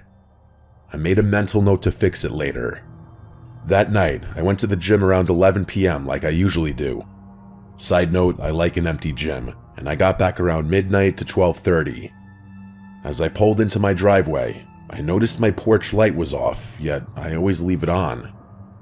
I stood there in my car for a few seconds trying to remember if I had turned it off earlier, and I convinced myself I probably did. Inside, everything looked normal. I walked through every room just doing an innocent little analysis before going to bed, something I had never done before. On Thursday morning, I woke up to my alarm and noticed my phone was at 12% battery. I always charge it overnight, and I clearly remembered plugging it in. The cable was still connected to my phone, but the charger was no longer connected to the outlet. Weird. I told myself I must have knocked it loose in my sleep, but that explanation didn't really make sense because my phone was still on the nightstand, not in bed with me. At that moment, my only explanation was I picked up my phone in the middle of the night, accidentally yanked it off the outlet without realizing, and set it back down. I started paying closer attention after that. That night, I stayed up later than usual, sitting in the dark with the TV off, just listening. Around 3 in the morning, I heard slow thumps coming from the back of the house. Footsteps? I asked myself. Nah, it can't be. I held my breath, but the thumps seemingly stopped. After a while, I convinced myself the thumps came from outside. I'm in the suburbs, there's of course other people around, even at night. The next day, I found muddy shoe prints on the floor near the back door. The thing is though, the footprints weren't clear, like I couldn't distinctly make out patterns of the bottoms of the shoes, which made it look like someone tried to wipe them off before walking around. My stomach literally skipped a beat. I stood there staring at them, trying to understand how they got there. I hadn't had anyone over. I hadn't gone outside in muddy shoes. I checked the back door again, and this time I noticed faint scratch marks around the lock, like someone had used something thin to pry at it. I called the locksmith and told him I thought my lock was failing. I didn't say anything about the footprints. He replaced the lock that afternoon and told me everything should be fine. That night, I pushed a chair under the back door handle and slept with my bedroom door locked, something I never did before then. I woke up just before 4 in the morning to the sound of something tapping lightly on my bedroom door. It wasn't a knock. It sounded like someone testing the door with their fingertips. I stayed completely still, staring at the door, my eyes burning because I refused to blink. The tapping stopped after a minute, and then I heard soft footsteps moving away. I didn't sleep after that. In the morning, the chair was still under the back door, but the back door itself was unlocked. The new lock wasn't damaged, it had just been turned, and that's when reality truly set in. I wasn't just imagining these things like I thought I was because I was tired. Someone had been inside my house while I was asleep and knew how to unlock the door from the inside. I called the police and tried to explain without sounding insane. They checked the house, looked around the yard, and told me there was no sign of forced entry. But yeah, that was kind of obvious given that I changed the lock. They suggested I might have unlocked the door myself without remembering. I knew that wasn't true, but there was nothing they could do either way. That night, I stayed awake with all the lights on and a kitchen knife on the table in front of me. Around 2 in the morning, I heard something from down in the basement. The basement door, which was just outside of the kitchen, was cracked open. I felt an overwhelming sense of dread wash over me. I stared down the hallway to the cracked open basement door. I walked over to it, peeked down through just what the crack in the door would allow me to see, and I swear it was not my imagination. I saw either at the bottom of the stairs or maybe one of the bottommost steps, the outline of someone standing there. I don't know if they were looking up or not. When I realized what I was looking at, I slammed the door shut and sprinted out to my car. I sat in my car as I once again called 911,